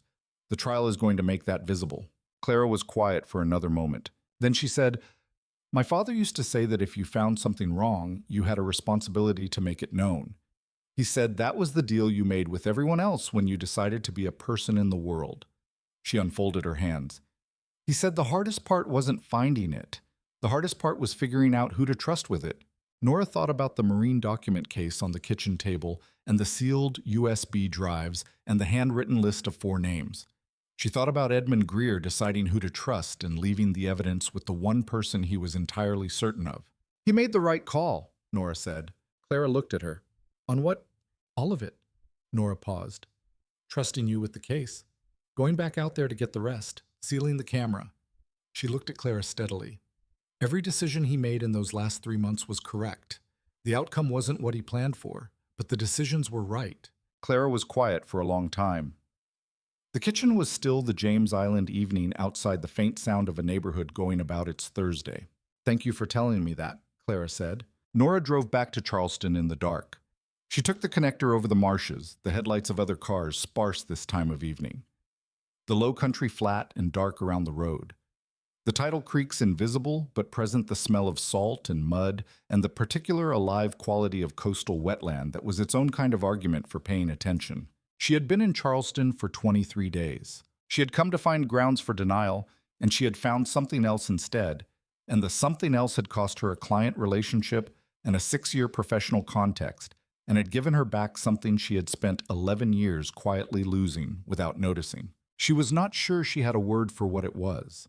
She thought it might be the same thing Edmund Greer had been unwilling to give up, the conviction that finding something wrong and doing something about it was not optional, that it was the deal you made when you decided to be a person in the world. She had made that deal a long time ago and had been keeping it in varying degrees of clarity for 11 years.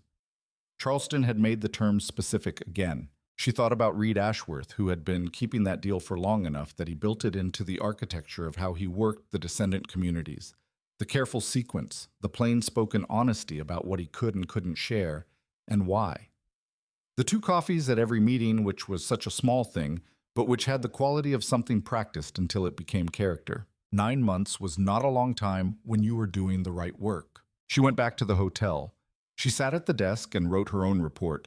Not for Coastal Meridian, not for the federal file, but for herself, the complete account of how she had come to Charleston to deny a claim and had ended up helping build a federal prosecution.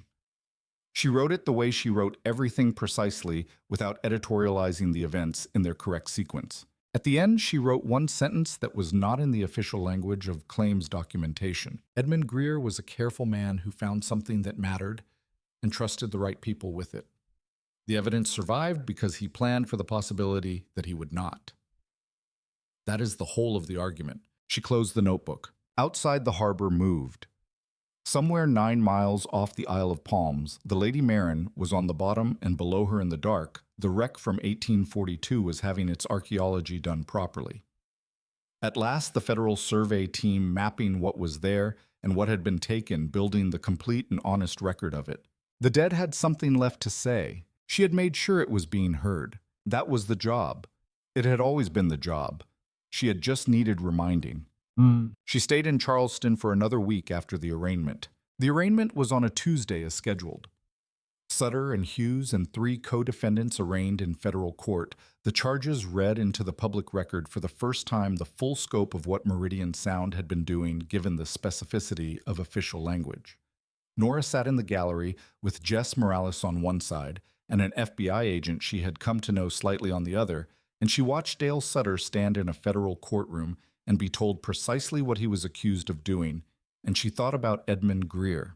The charges included the murder, which was not a federal charge in itself but was embedded in the conspiracy charge in a way that the U.S. attorney had constructed deliberately so that the act of killing Edmund Greer would be part of the trial in its full specific detail. Not a background fact, but a central element of the conspiracy to obstruct justice and conceal the maritime operations. Edmund Greer's name appeared in the charging document 11 times. He was no longer just a claim file. After the arraignment, she walked to the waterfront.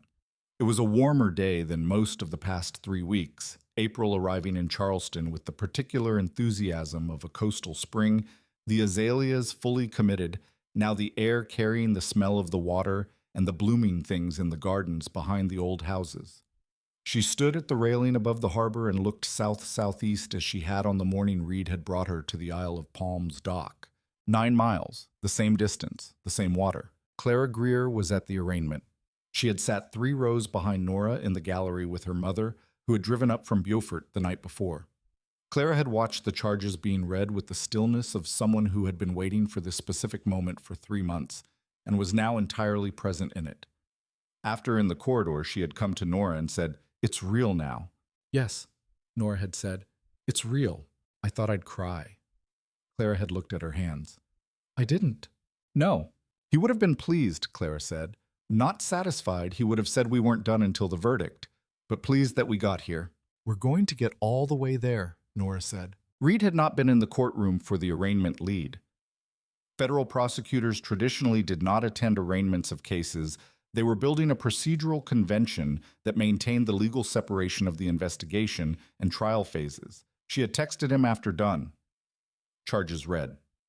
The whole room was very quiet when they got to Greer's name. He had responded, "That's right. That's what it should be." She stood at the harbor railing until the afternoon light began to change, and then she drove back to the hotel and began packing. She was not leaving Charleston entirely.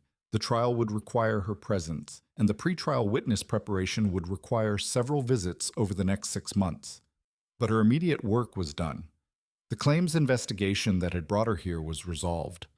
The federal witness status that had required her continuous presence was moving into a different phase, and she had an office in Atlanta that needed her attention, and 3 other pending cases that had been waiting for 2 weeks. She packed methodically the way she did everything, and she sat at the desk for a while before closing her laptop, looking at the harbor through the window one last time. She thought about what she was leaving and what she was taking with her. The professional disruption of the coastal meridian situation was real and would take time to resolve. The witness preparation for the trial would consume months of her schedule in ways that were not simple to plan around. These were facts. Also facts she had found what was wrong when no one else was looking for it. She had followed the evidence to its end without flinching at what the end required.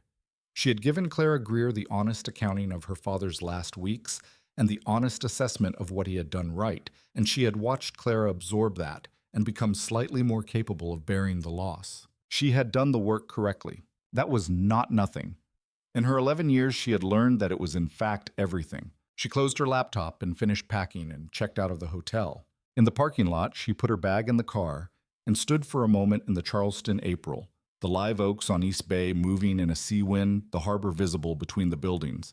The particular quality of the city in the late afternoon, doing what Charleston always did with its late afternoons, making them feel like something worth being present for. Her phone rang. Reed. Are you still in the city? He said. Parking lot of the hotel, about to drive to Atlanta. I know the timing is. He stopped, which was still unusual enough in him that she registered it. Drive safe, he said. And Calloway. Yes. 9 months is an approximation. Depending on how the pretrial motions go, it might be 6. She looked at the harbor between the buildings. I'll keep that in mind, she said. Good. A pause. The work you did here was exceptional. I want you to know that. The work Edmund Greer did was exceptional, she said. I just made sure it was heard. She got in the car and drove north on I-26. Charleston falling behind her, the low country opening out into the flat coastal plain, the live oaks giving way to longleaf pine and marsh, and the long, straight roads of the Carolina interior. She drove with the windows down and the April air doing what April air did, and she thought about a careful man on a boat in the dark going back to document the thing that needed documenting, sealing the evidence in a waterproof case, and trusting it to the water and to whoever would come. Someone had come. That was the deal. That was always the deal.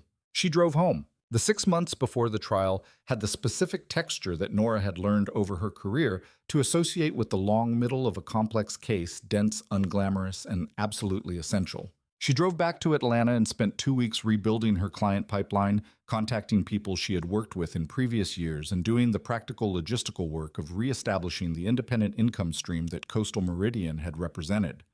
It was less difficult than she had feared and more time-consuming than she had calculated, which was the normal ratio of those 2 assessments in her experience. By the end of the 2 weeks, she had 3 new cases under contract, all of them straightforward by the standards of what she had just been through, and a schedule that was sustainable, if not comfortable. She called Reed on a Thursday evening in the 5th week to discuss pretrial witness preparation logistics. Jess will be your primary contact for the preparation sessions, he said. I'm going to stay at a remove from your testimony to avoid any appearance that I've shaped it. I understand the protocol. Your testimony in the insurance fraud component is straightforward. You're describing your professional engagement and your independent findings. The defense will try to characterize it as confirmation bias, arguing that you were looking for something wrong and found what you were looking for. The anomalies existed before I had any reason to look for a connection to Meridian Sound, Nora said. They're in the claim file as filed. I didn't create them. I know that. Jess knows that. The jury will know that because you'll explain it clearly, and the documentation will bear you out. A pause. The harder part of the cross-examination is going to be your relationship with Coastal Meridian. The defense will try to make you look like a disgruntled former contractor. I'm not disgruntled, she said. I found something wrong and I reported it. Those are the same things I always do. Yes. A pause.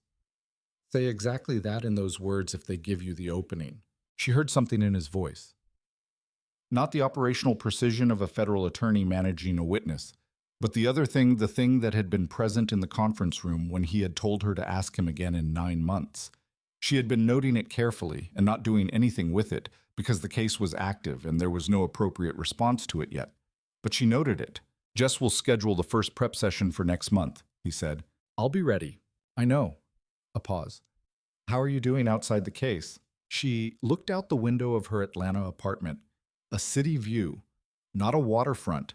The particular urban geometry of a landlocked city that she had lived in for 3 years and found adequate rather than beloved.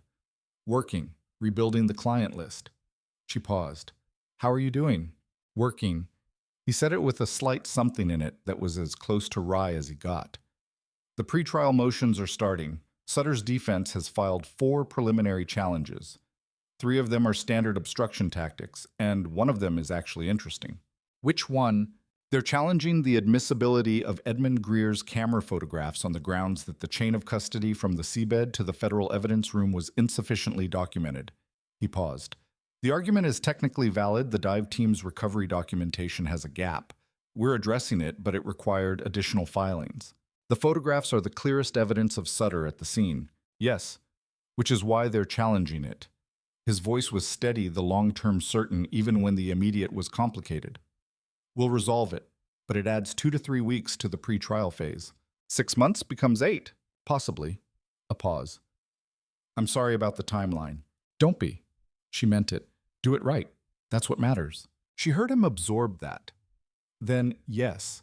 They ended the call and she sat in the Atlanta evening and thought about what doing it right required and what it cost, and whether the cost was the right proportion to what you got back. She thought it was.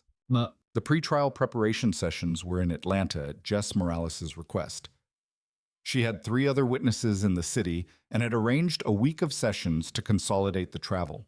They worked for 3 days in a conference room at a downtown hotel, going through Nora's testimony section by section, with the methodical rigor of people who understood that the quality of the preparation was the quality of the outcome. Jess was thorough and perceptive and had the gift of knowing when to push and when to let something rest. She ran mock cross-examination on the second afternoon that was sharp enough to produce 2 genuine moments where Nora had to stop and find a more precise formulation of something she had said loosely. Good, Jess said after the second one. That's exactly the kind of thing Sutter's team will try to use. Be precise. You're always precise. Don't let the pressure of a courtroom make you reach for approximations. I know you know. I'm saying it anyway because everyone reaches for approximations under pressure, and you need to hear it enough times that the reflex kicks in. She made a note. Your strongest moment is when you describe the Meridian Sound reinsurance rider. That's where your expertise is completely evident and completely credible. Stay there as long as you can when they give you latitude. And when they don't give me latitude, answer precisely what's asked and don't volunteer beyond it. Jess paused. Reed will redirect if there's anything essential that didn't come out. Reed will be there for the redirect. He's lead prosecutor on the insurance fraud component. Yes. Jess looked at her with the specific attentiveness of someone who had spent 6 months working this case alongside everyone in it and had noticed things. That's going to be fine. Nora looked at her. Of course it is. I'm just noting that it's a dynamic that some witnesses find complicated. I find it uncomplicated, Nora said. He'll do his job, and I'll do mine, and the testimony will be what it is. Jess nodded, satisfied with the answer, and moved on to the next section. That evening, walking back to her hotel through the Atlanta downtown, a different city texture than Charleston, more vertical and faster. The particular energy of a landlocked logistics hub that never stopped moving. Nora thought about Reed redirecting her on the stand. The professional clarity of it. 2 people doing their jobs in a room where both their jobs were to make sure the truth was heard. There was something clean about that, something that fit correctly. She called Clara that evening. Claire was doing well, which meant she was managing, which meant the teaching and the routines and the small daily structures were holding. She had joined a support group for families of maritime victims. Nora had found it for her in the second week, a thing run by a maritime advocacy organization out of Savannah that Clara had decided to attend and had found useful. They understand the water part, Clara said. The specific quality of losing someone to the ocean. It's different from other kinds of loss. How? Nora asked. Clara thought about it. Because there's no grave to go to. There's the ocean. And the ocean is always there and always the same, and it doesn't know he's gone. She paused. Other people in the group say the same thing. It's not a comfort exactly, but it's a recognition. Nora thought about 9 miles off the Isle of Palms. She thought about Edmund Greer's camera sealed in its case sitting in the wheelhouse of the Lady Marin on the bottom while the tide moved overhead. The trial date has been confirmed, Nora said. 8 months from the arraignment. The pre-trial motions resolved last week. I know. Reed's office called. Clara was quiet for a moment. I'm going to be there for the whole thing. I requested a substitute for the weeks when I'll be in court. My principal approved it without asking why. She knows. Probably. Small community. Clara paused. My father would have been embarrassed by the attention. He didn't like being made much of. A slight softness in her voice. He'd have liked the photographs, though. The ones from his camera. He would have said, see, careful does it. Nora sat with that. Careful does it. The syntax of a man for whom carefulness was not caution, but craft the belief that if you did the thing right enough times, the thing would eventually come right. Careful did it, she said, all the way through. She drove back to Charleston for the trial. On a Sunday, arriving in the late afternoon, the city receiving her with the particular quality it had on her first arrival 8 months before, layered, saturated the particular light of a coastal spring afternoon, except that now the azaleas were going again.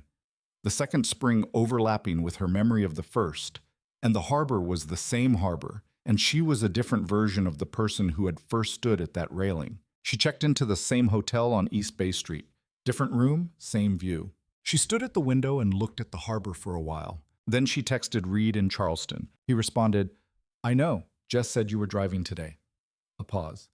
Dinner tonight if you're not tired. She looked at the harbor. The trial started Monday. The witness status that had been governing the shape of her relationship with Reed for 8 months was not technically resolved. She would testify in the second week, and until then she was a live witness. But the pretrial conversation had established that the formal restriction was professional rather than personal, and both of them had been careful about the professional piece. Dinner was within the professional piece. They had eaten together several times during the investigation. It was not a category that required discussion. She wrote back where and when. He wrote the same place on Shem Creek. 7. She wrote 7. She went to the Harbor Fish at 7, and he was already there at a corner table in the dark jacket from the first morning at the Isle of Palms dock. He looked like 8 months of a significant federal prosecution tired in the deep way of someone who had been doing intense sustained work for a long time, but not diminished by it. More fully himself, maybe. The way sustained difficulties sometimes clarified people rather than warned them. He stood when she came in, which was not something she had expected and which told her something. They ordered and ate and talked about the case. Not the strategy which was sealed from her as a witness, but the process. The pretrial challenges resolved the timeline, confirmed the witness list that Jess had shared with her for scheduling purposes. They talked about Clara, who was flying in Monday evening. They talked about the descendant community representatives who would be present in the gallery throughout the trial, a decision that the court had accommodated at Reed's request. That was important to you, Nora said, from the beginning. The wreck is their history, he said.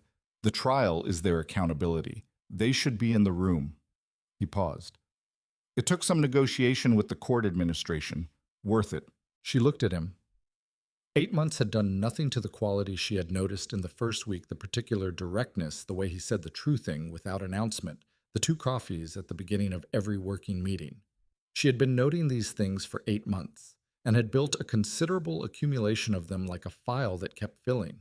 8 months, she said. He looked at her. Yes. You said 6 to 8. I know what I said. The faintest lift in his voice. I said ask me again in 9 months. You did. It's been 8. He looked at her steadily. It's close enough. She held his gaze. The bar on Shem Creek was doing its usual thing, working waterfront comfortable, unpretentious. The kind of place that wasn't trying to be anything other than what it was. The smell of the creek and the salt and the particular good smell of fried seafood done right. A few other tables occupied, no one paying attention to them. The trial starts tomorrow, she said. I know. I testify in the second week. I know that too. Read? Yes. Ask me. He looked at her for a moment, the complex expression that she had learned to read as its own kind of clear. Will you have dinner with me after the trial? A restaurant that is not within walking distance of a federal building. She thought about the harbor 9 miles off the Isle of Palms. She thought about Edmund Greer, careful and deliberate, going back to get the rest of the evidence. She thought about a phone call to his daughter. I've got a plan. I'm going to be okay. She thought about what it meant to be the kind of person who made a plan and followed it even when the situation was difficult, even when the right thing was not the easy thing. Yes, she said. He nodded. Once the single nod of a man who had asked a question at the right time and gotten the right answer and was not going to overdo his response to it. They finished dinner. They walked out to the dock at Shem Creek and stood at the railing in the April dark, the creek moving below them, the boats tied up for the night, and looked south toward the harbor. You couldn't see the ocean from here. The geography of the low country put too much land and water between, but it was out there 9 miles and some doing what it always did. Edmund's photographs come into evidence on Thursday, Reed said.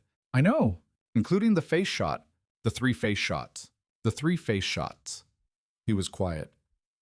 Sutter's attorney is going to fight every one of them. They're going to argue angle distortion, lighting conditions, camera metadata. He paused. It won't work. The forensic imaging expert is thorough and credible, and the metadata is clean. Edmund was careful.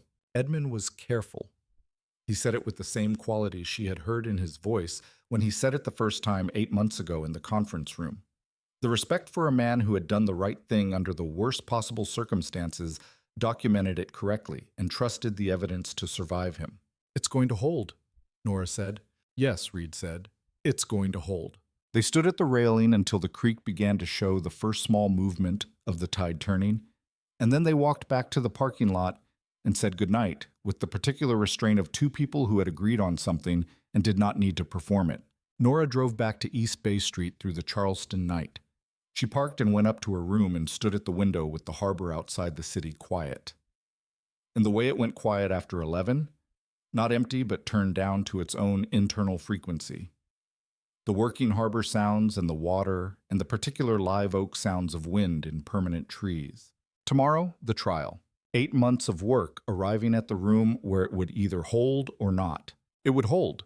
She knew it the way she knew the difference between a claim that was clean and one that wasn't, not certainty for its own sake, but the earned confidence of someone who had examined the evidence from every angle and found it solid. Edmund Greer's evidence was solid.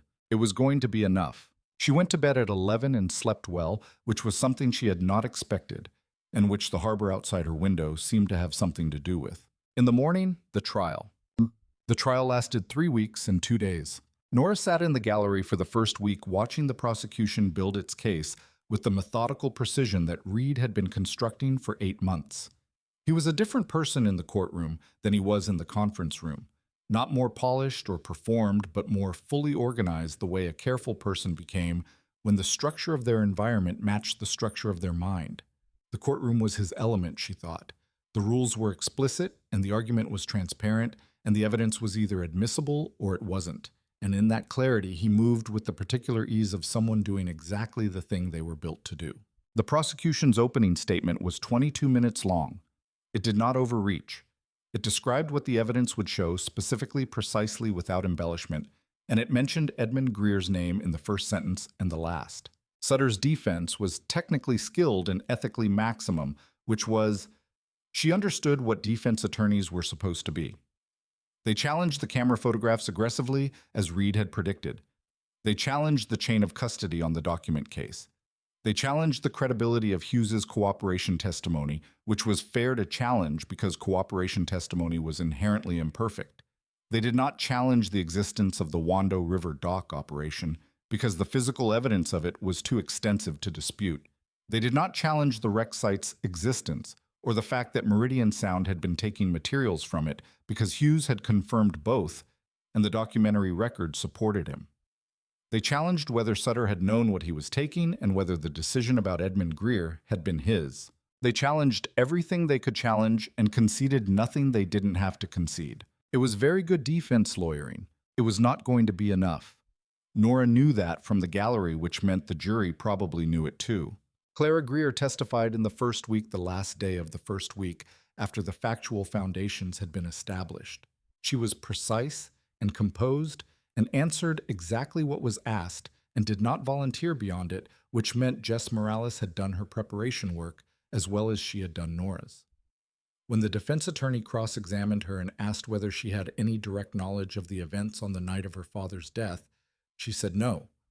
But I have knowledge of the man who was out there that night and the way he operated and the decisions he made. He planned for the possibility that he would not come back, and he made sure his documentation would survive him, and that is the most honest thing I can tell you about what he intended. The defense attorney did not follow up on that. He recognized when to stop. After court that day, Nora found Clara in the courthouse corridor, and they stood together for a moment without talking, the way people stood together, when the difficulty of a thing was specific enough to not require narration. "You were good in there," Nora said. "He would have told me I talked too much at the end," Clara said. "He would have been wrong." Clara almost smiled. "Probably." Nora's testimony came on a Wednesday in the second week. She took the stand with the particular organization of a person who had been preparing for this for months, not rehearsed in the sense of scripted, but ready in the sense of having thought through every relevant fact until it was clear and accessible.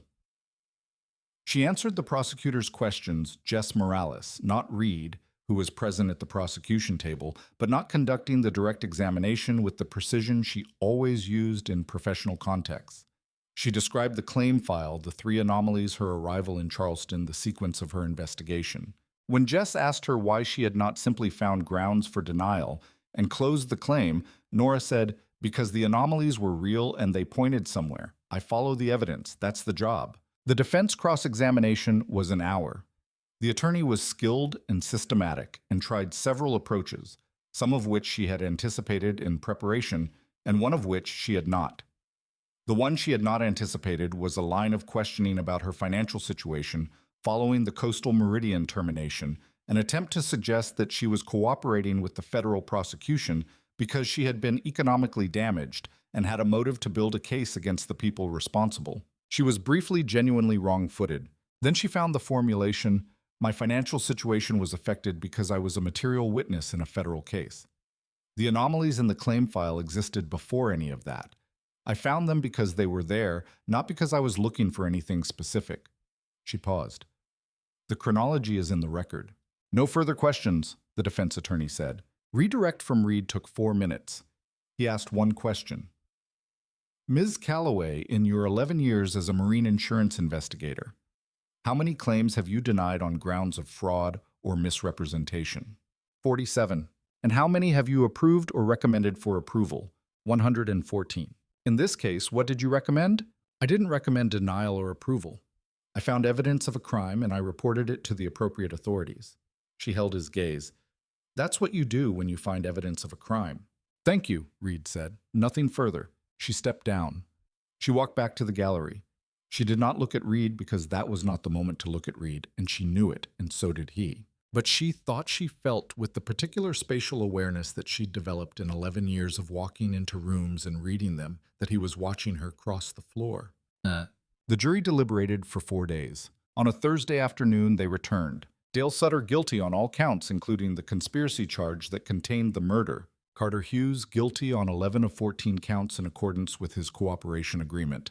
3 co-defendants varying findings, 2 of the 3 guilty on the primary conspiracy charges. Nora was in the gallery when the verdicts were read. Clara was 2 rows ahead of her with her mother and 2 women Nora recognized from the support group in Savannah. In the gallery, on the other side, she could see the community representatives who had been there every day of the trial. Older men and women, mostly who had been coming every morning and sitting in the same seats and watching the full proceedings with the attention of people for whom this was not procedural, but personal. When the Sutter verdict was read, Clara's mother put her arms around Clara from behind, and Clara sat in that for a moment, not crying, just held. Nora sat in the gallery and felt the particular weight of an outcome that was right and correct, and was not the same thing as Edmund Greer being alive. After in the corridor, Clara found her. "Thank you," Clara said. "Your father did the work," Nora said. "I just made sure it counted." "That was the work," Clara said. "That was the specific work that needed doing, and you did it." She looked at Nora steadily. "He would have liked you. He was suspicious of insurance people his whole life, but he would have liked you specifically." Nora took that in. "I wish I'd known him." "Me too." Clara paused. "His boat, the Lady Marin. The maritime salvage people said she's intact enough that they might be able to bring her up." "I heard that too." "I told them I want her up," Clara said. "I want her out of the water. I want her tied up somewhere she can be seen." She looked at her hands. "He built his life around that boat. She should be somewhere you can go and see her." Nora thought about the Lady Marin on the bottom in dark water, the wheelhouse where Edmund had kept his camera, the through-hull fitting that someone had pulled. She thought about that boat repaired and afloat and tied up at a dock somewhere, people walking past, and not knowing what she had been part of, but the boat knowing. The boat holding it. "That's right," she said. "That's exactly right." Clara went back to her family. Nora walked out of the courthouse into the Charleston afternoon, early May, the spring at its peak. The azaleas fully gone now, but something else blooming in their place, the live oaks in their permanent green, the city going about the long business of being itself. She stood on the courthouse steps for a moment. Her phone buzzed. Read verdict noted. Good result. She wrote back, good result. A pause. Then dinner tonight. Not near a federal building. She looked at the courthouse behind her and the city in front of her, and the harbor visible at the end of Broad Street, the same harbor she had stood at on the second day in Charleston, and felt the particular quality of a long thing arriving at its right end. She wrote back, yes. Dinner was at a restaurant on Sullivan's Island, which required a drive over the connector and past the marshes and onto the barrier island that sat east of Charleston across the harbor mouth, and which had no particular proximity to any federal building whatsoever. The restaurant had a porch that faced the water. The water here was the harbor mouth, where the inner harbor met the open Atlantic, and on a clear May evening, it was the kind of view that reminded you the world was larger than the cases you worked in it. They sat on the porch and ordered and did not talk about the case for the first 40 minutes, which was an act of discipline for both of them, and which felt as acts of discipline sometimes did like its own kind of ease. He asked about her work outside of Charleston, the 3 cases she had taken on during the 8 months, how they had gone, where she wanted to expand her practice. She asked about his work before this case, the cases that had brought him to the Maritime Division, whether he had intended to stay in federal prosecution, or whether it was where he had found himself and then found he was good at it. Found myself, he said. I went to law school thinking environmental law. I ended up in maritime because a professor in my second year told me it was the most interesting combination of statutory and international and common law in the practice. He was right. He paused. And the cases tend to involve real things. Ship's cargo water. The physical reality of it grounds the legal abstractions. She thought about the terrazzo floor in ST-66's Hartley Hospital, which she had read about the way you read about things that resonated at an angle. The physical reality of a thing grounding what would otherwise be abstraction. Different work, same principle. Do you stay in Charleston? She asked. My office is here. I travel for cases, but this is the home base. He looked at the water. I grew up in North Carolina, but I've been here for 7 years. It takes about 3 years, and then it takes you. He paused. Did it take you? She considered the harbor mouth. The water was doing its evening thing. The tide going out now, the channel current visible as a darkening in the surface, moving steadily. Out there beyond the harbor mouth, the Atlantic. 9 miles northeast, a wreck from 1842 that would spend the next several years being properly documented by an archaeology team that was very good at its work. And nearby the Lady Marin recently raised and currently in a boatyard being assessed for restoration. It took me before I knew it was taking me, she said. That's how it happens. She looked at him. The evening light was doing the particular thing that May light on Sullivan's Island did, warm and low and very clear, the kind of light that made people look like slightly better versions of themselves, while still being entirely themselves. He looked like himself. Tired slightly in the residual way of someone who had concluded a long effort, but clear. The pen was not in his hand. His hands were on the table, relaxed. I've been offered a regional office, she said. Charleston or Savannah? My accountant thinks Savannah is more cost-effective. I've been thinking Charleston. He was very still. When did you get the offer? 3 weeks ago. She held his gaze. I didn't want to tell you until the verdict was in. Why not? Because it would have been a variable you didn't need while you were finishing the case. He looked at her for a moment. The thing that moved through his face was not dramatic. He was not a dramatic person, which was one of the things she had accumulated in her file about him over 8 months. But it was clear. That's extremely considerate, he said. I try to be precise about what people need and when they need it. She paused. You needed to finish the case. Now the case is finished. He was quiet for a moment. The water moved past the porch in its steady tide-out way. Charleston, he said, not Savannah. I think Charleston. The maritime caseload is here. The connections I've built are here. She paused. I know the harbor from 8 months of looking at it. You know it, he agreed. Most people who come here take years to know it. I paid attention. Ah, yes, he said. You did. They ate dinner and watched the light change over the harbor mouth and talked about what she would need to set up a regional office, the practical specifics of a professional expansion, which were the kind of conversation that could only be had between two people who were comfortable enough with each other to discuss logistics without it. Meaning the logistics were the point. The logistics were not the point. The logistics were the evidence of the point. After dinner, they walked on the Sullivan's Island beach in the May evening, the ocean side facing east, the full Atlantic in front of them, flat and dark and enormous, in the way of things that had been doing what they do for longer than the language has words for it. She thought about the wreck from 1842, 9 miles northeast in the dark water below them. The archaeology team had been on site for 3 weeks now and had documented the extent of what Meridian Sound had taken, 41 items removed, of which 19 had been traced through the private collector market. Subpoenas had been issued. Asset forfeitures were in progress. It would take years. Some things would come back. Some would not. 41 items, and the team had also documented what remained the materials that Meridian Sound had not reached yet, the items still in the wreck. The evidence of the people who had been on that ship in 1842 that was intact and would now be documented and preserved and made part of the historical record in the right way with proper process and community involvement and the full accounting of what was there. That was what Edmund Greer had gone back for, not to recover what was lost, to stop more from being lost. He had succeeded. The operation had ended. The wreck was now protected, formally designated under federal oversight. No more Meridian Sound boats in those waters. She stood at the ocean's edge and thought about what it meant to be the person who went back, who decided the evidence mattered more than the risk, who sealed the camera and trusted it to the water. The Lady Marin, she said. Reed stood beside her. The boatyard says she's restorable. The hull is sound. Wooden boats can spend a long time on the bottom and come up intact if the conditions are right. They think 6 months. Clara wants her at a dock somewhere. There's a public dock space at the Maritime Heritage Center in Mount Pleasant. They've offered to berth her there once she's restored. He paused. Clara's already said yes. Nora thought about the Lady Marin tied up at a public dock, people walking past not knowing. The boat knowing. Good, she said. That's right. They stood at the water's edge for a while. The Atlantic was doing what it did, indifferent and enormous and completely itself, the way things that have been continuous for a very long time were completely themselves without effort. There are going to be more cases, she said.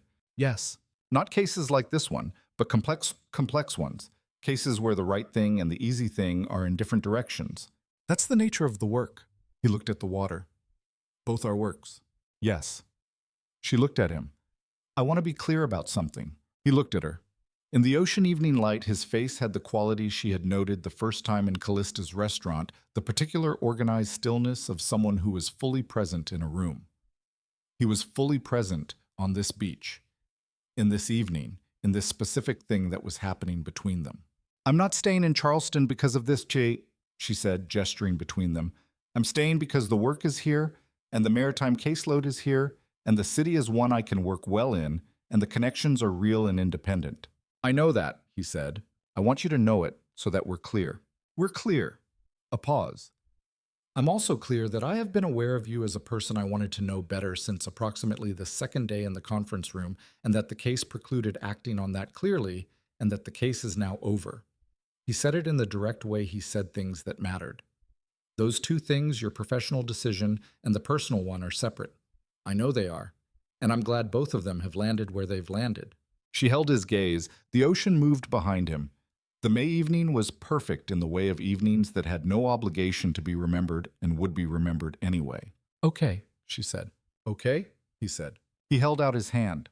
She took it. They stood at the edge of the Atlantic with the tide coming in. Now the tide had turned while they were at dinner the way tides did, regardless of whether you were watching, and the water came in around their shoes in the small, foaming way of the ocean at its most ordinary. Neither of them moved. The following months had the texture of a life being assembled rather than sustained. Nora rented office space on Broad Street, not in the Federal Building, but in the same general direction 2 blocks east, in a converted 1870s commercial building with good light and original heart pine floors, and a view from the back window of the church steeple that appeared in half the historic photographs of downtown Charleston. She liked the floors. She noticed them the way she had learned to notice everything original in a building as the material evidence that someone had done the work correctly a long time ago, and it had lasted. She rebuilt her practice around maritime insurance investigation with a deliberate orientation toward exactly the kind of cases that the Greer matter represented, complex claims where the documentation pointed somewhere uncomfortable, where the easy resolution and the correct resolution were not the same thing. She was more selective than she had been before Coastal Meridian. She was also more known, which she had not anticipated. The federal trial had been covered by maritime industry publications, and her name was in the coverage, and people who needed the specific thing she had done had started calling. She worked hard and ate properly and had found a neighborhood in Charleston that felt like a place she lived rather than a place she was staying, and she called Clara Greer once a month and sometimes walked with her on the Sullivan's Island beach when Clara came over from James Island for the purpose. Reed's office was on Broad Street 2 blocks west. They had dinner twice a week, which had started as once a week and had become twice a week without either of them announcing the transition. He was working a case that he could not discuss in detail, and she was working 3 cases she could not discuss in detail, and they had learned that 2 people who both worked in professional confidentiality either figured out how to be genuinely present to each other outside the work, or they did not. And they had figured it out in the way that people figured things out, who were both willing to be direct about what they needed. He needed quiet and space to think when he was in the middle of something. Dinner at actual restaurants rather than working through it. Someone who understood that the work was serious without needing him to perform the seriousness of it. She needed not to be managed, to be asked things directly rather than handled. Someone who followed evidence without flinching at where it led. These were compatible needs. They had discovered this over a series of dinners that had moved from the harbor area to other parts of the city as she learned it, the particular education of living. Somewhere, rather than visiting the neighborhoods, the different registers of the waterfront in different weather, the squares at different times of day. She walked often. Charleston was a city for walking if you knew how, and she was learning how. On a Saturday in September, 8 months after the trial, she drove to Mount Pleasant. The Maritime Heritage Center was on the waterfront, a low building with a broad dock that held several historically significant vessels in various states of preservation. The Lady Marin had been there for 3 weeks, restored and floating. Not her original working configuration, not a museum piece in the frozen sense, but a boat that had been brought back to something like her right condition and placed where she could be seen. Clara was there when Nora arrived. She was standing at the dock with her mother and 2 women from the support group looking at the Lady Marin in the Saturday morning light. The boat was wooden, white-hulled, the working configuration of a Charleston shrimping trawler. Nothing remarkable to the eye of someone who didn't know what she was looking at. A functional vessel. The kind of boat that went out and came back and was tied up at 100 docks across the low country, unremarkable in the general category and entirely specific in the particular.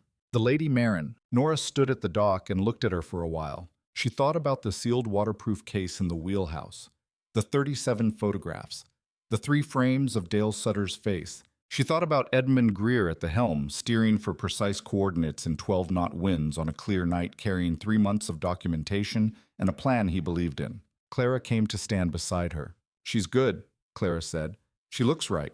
"She looks like herself," Nora said. "Yes." Clara looked at the boat.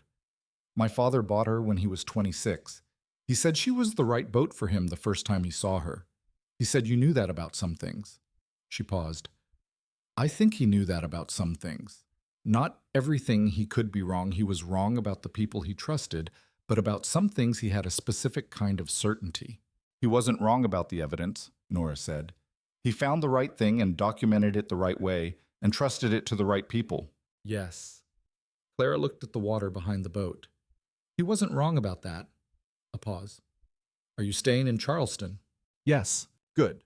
Clara said it with the simplicity of someone who meant it without qualification. It's the right city for you. You know the harbor. Nora looked at the Lady Marin. The tide was in the water high and still the harbor doing its September morning version of itself. Somewhere out there 9 miles northeast, the wreck from 1842 was being documented by the archaeology team. In its careful, methodical way, the full record being built of what was there and what had been there, the material witness of people who had been on that ship 180 years ago. The dead had something left to say. Edmund Greer had made sure it was heard. She looked at the boat on the still water and thought about what it meant to be careful. Not cautious careful. The difference between holding back and doing the thing with the full attention it deserved. Edmund had been careful. He had sealed the evidence. He had trusted the right person with the case. He had gone back. She had been careful too in her way. She had followed the evidence without flinching at where it led. She had called Reed before she opened the document case because calling him was the correct procedure and correctness mattered. She had given her formal statement completely and precisely. She had stayed in Charleston because the work was here, and the city had taken her, and the harbor was something she knew now, which was its own kind of argument for staying. Some things you recognized when you found them. Edmund Greer had known that about the Lady Marin at 26. She thought she was learning it about other things now at 37. Come on, Clara said. They're opening the center. There's a room about the wreck. Nora followed Clara into the Maritime Heritage Center. There was a room not large, not dramatic, a room the size of the Hartley Chapel that she'd read about once, the appropriate size for a thing that was being documented rather than celebrated. Photographs on the walls, the wreck site as documented by the archaeology team, the careful grid of the survey, the items recovered, a timeline of the Meridian Sound operation and the federal prosecution, a panel about the people who had been on the 1842 ship, what was known of them, which was not much, but what could be assembled from contemporary records and community oral history, and the material evidence from the wreck. At the end of the room, a single case. In the case, a photograph, the original print of Edmund Greer on the Lady Marin. The same quality of laugh as the photograph in the harbor master's office. The same kind of aliveness. Beside it, a typed card, Edmund Greer, 1969 to 2025. He found what was wrong and made sure it was known. Nora stood in front of the case for a while. She thought about Winston Fay saying he knew every current, every shoal, every weather pattern, and she thought about Clara saying careful does it, and she thought about Reed saying he was trying to do the right thing. He had done it. She went back outside into the September morning. Reed was there. He had driven out separately, which she had known he would. They had agreed to meet at the center and had arrived in different windows, which was how they managed most things. He was standing at the dock, looking at the Lady Marin when she came out. She went to stand beside him. They looked at the boat for a while without talking. The harbor moved behind her. The tide was at its morning height, and the water was very still. The room inside, he said. Yes, it's right. He was quiet. The size of it, the way it's organized. He paused. Not a monument, a record. That's the difference, she said. A monument says, remember this. A record says this happened. This is what it was. Edmund would have approved of the record. Yes. She looked at the boat. He would have been embarrassed by the photograph. Probably. She could hear the slight lift in his voice that she had been accumulating in her file for 10 months. He would have been right that the photograph was less important than the documentation, but wrong to be embarrassed by it. Yes. A pause. Wrong to be embarrassed? She looked at him. He was looking at the Lady Marin with the quality of attention she had first noticed in Callista's restaurant a year ago, the fully present quality of someone who was actually in the moment he was in, not managing it. She had noticed then, she noticed now the difference between people who were present and people who were performing presence. He was the former. It was one of the things she had been most certain about earliest. Let's walk, she said. They walked along the Mount Pleasant waterfront. The harbor on their left, the skyline of Charleston across the water. The September morning, doing exactly what September mornings in the Low Country did, which was to remind you that summer was ending without apology, and something else was beginning. The light was different than it had been in May, lower and more golden, the quality that painters had been coming to Charleston to paint for 300 years. She thought about what she was building here. The practice, the office, the walks that were becoming the texture of a life in a place she knew. The harbor, the connections, the work that was the right work, the cases where the easy resolution and the correct resolution were not the same thing, and she chose the correct one because it was the only choice she could make and stay herself. She thought about Reed beside her, who had been building the same kind of thing in this city for 7 years, and who had waited 8 months with the patience of someone who understood that the right time for a thing was the right time for the thing and not before. She thought about Edmund Greer's careful hand sealing a waterproof case and trusting it to the water. Some things you did because they were right, and you trusted that the evidence would survive. "What do you want for lunch?" she said. "There's a place on Coleman Boulevard," he said, "not near a federal building." "Let's go there," she said. They walked back to the parking lot. The Lady Marin was visible from there, her white hull in the morning light tied up at the dock where people could see her. The harbor moved around her. The tide was beginning to go out now, slowly, the water starting its long pull back toward the ocean. Everything continuing, everything in its right place, or close enough to keep going. 2 years later, the federal archaeology team completed their formal documentation of the 1842 wreck site. The report was published jointly with 3 descendant community organizations and named the vessel for the first time in the official record based on archival research that the community groups had been conducting independently for 30 years. Of the 41 items removed by Meridian Sound, 27 were recovered through subpoenas and asset forfeitures. 14 remained unrecovered. The recovered items were transferred to the descendant communities. Dale Sutter was sentenced to 22 years. He appealed. The appeal was denied. Clara Greer took a sabbatical from teaching in the 2nd year and spent 6 months working with the Maritime Heritage Center. She helped write the interpretive materials for the room about her father. She returned to teaching in the fall. The Lady Marin remained at the Mount Pleasant dock. Nora's Broad Street office expanded to 4 people in the 3rd year. She took cases across the southeastern maritime corridor and occasionally beyond it, always with the same methodology. Follow the evidence, Mark. What you know and what you suspect. Keep those categories cleanly separate until the evidence collapses them. She called her NICB contact regularly. She called Clara once a month. She called her accountant quarterly. She called Reed at a certain point whenever she needed to, which was often for reasons that were sometimes professional and increasingly were not. The harbor outside her office window faced south-southeast. On clear days, you could see the outer harbor and the beginning of the open water beyond. She looked at it every morning. 9 miles out, the water did what water did. Continuous, indifferent holding, what it held. But the record existed now. The evidence had survived. That was the weight of what had been saved. It was enough.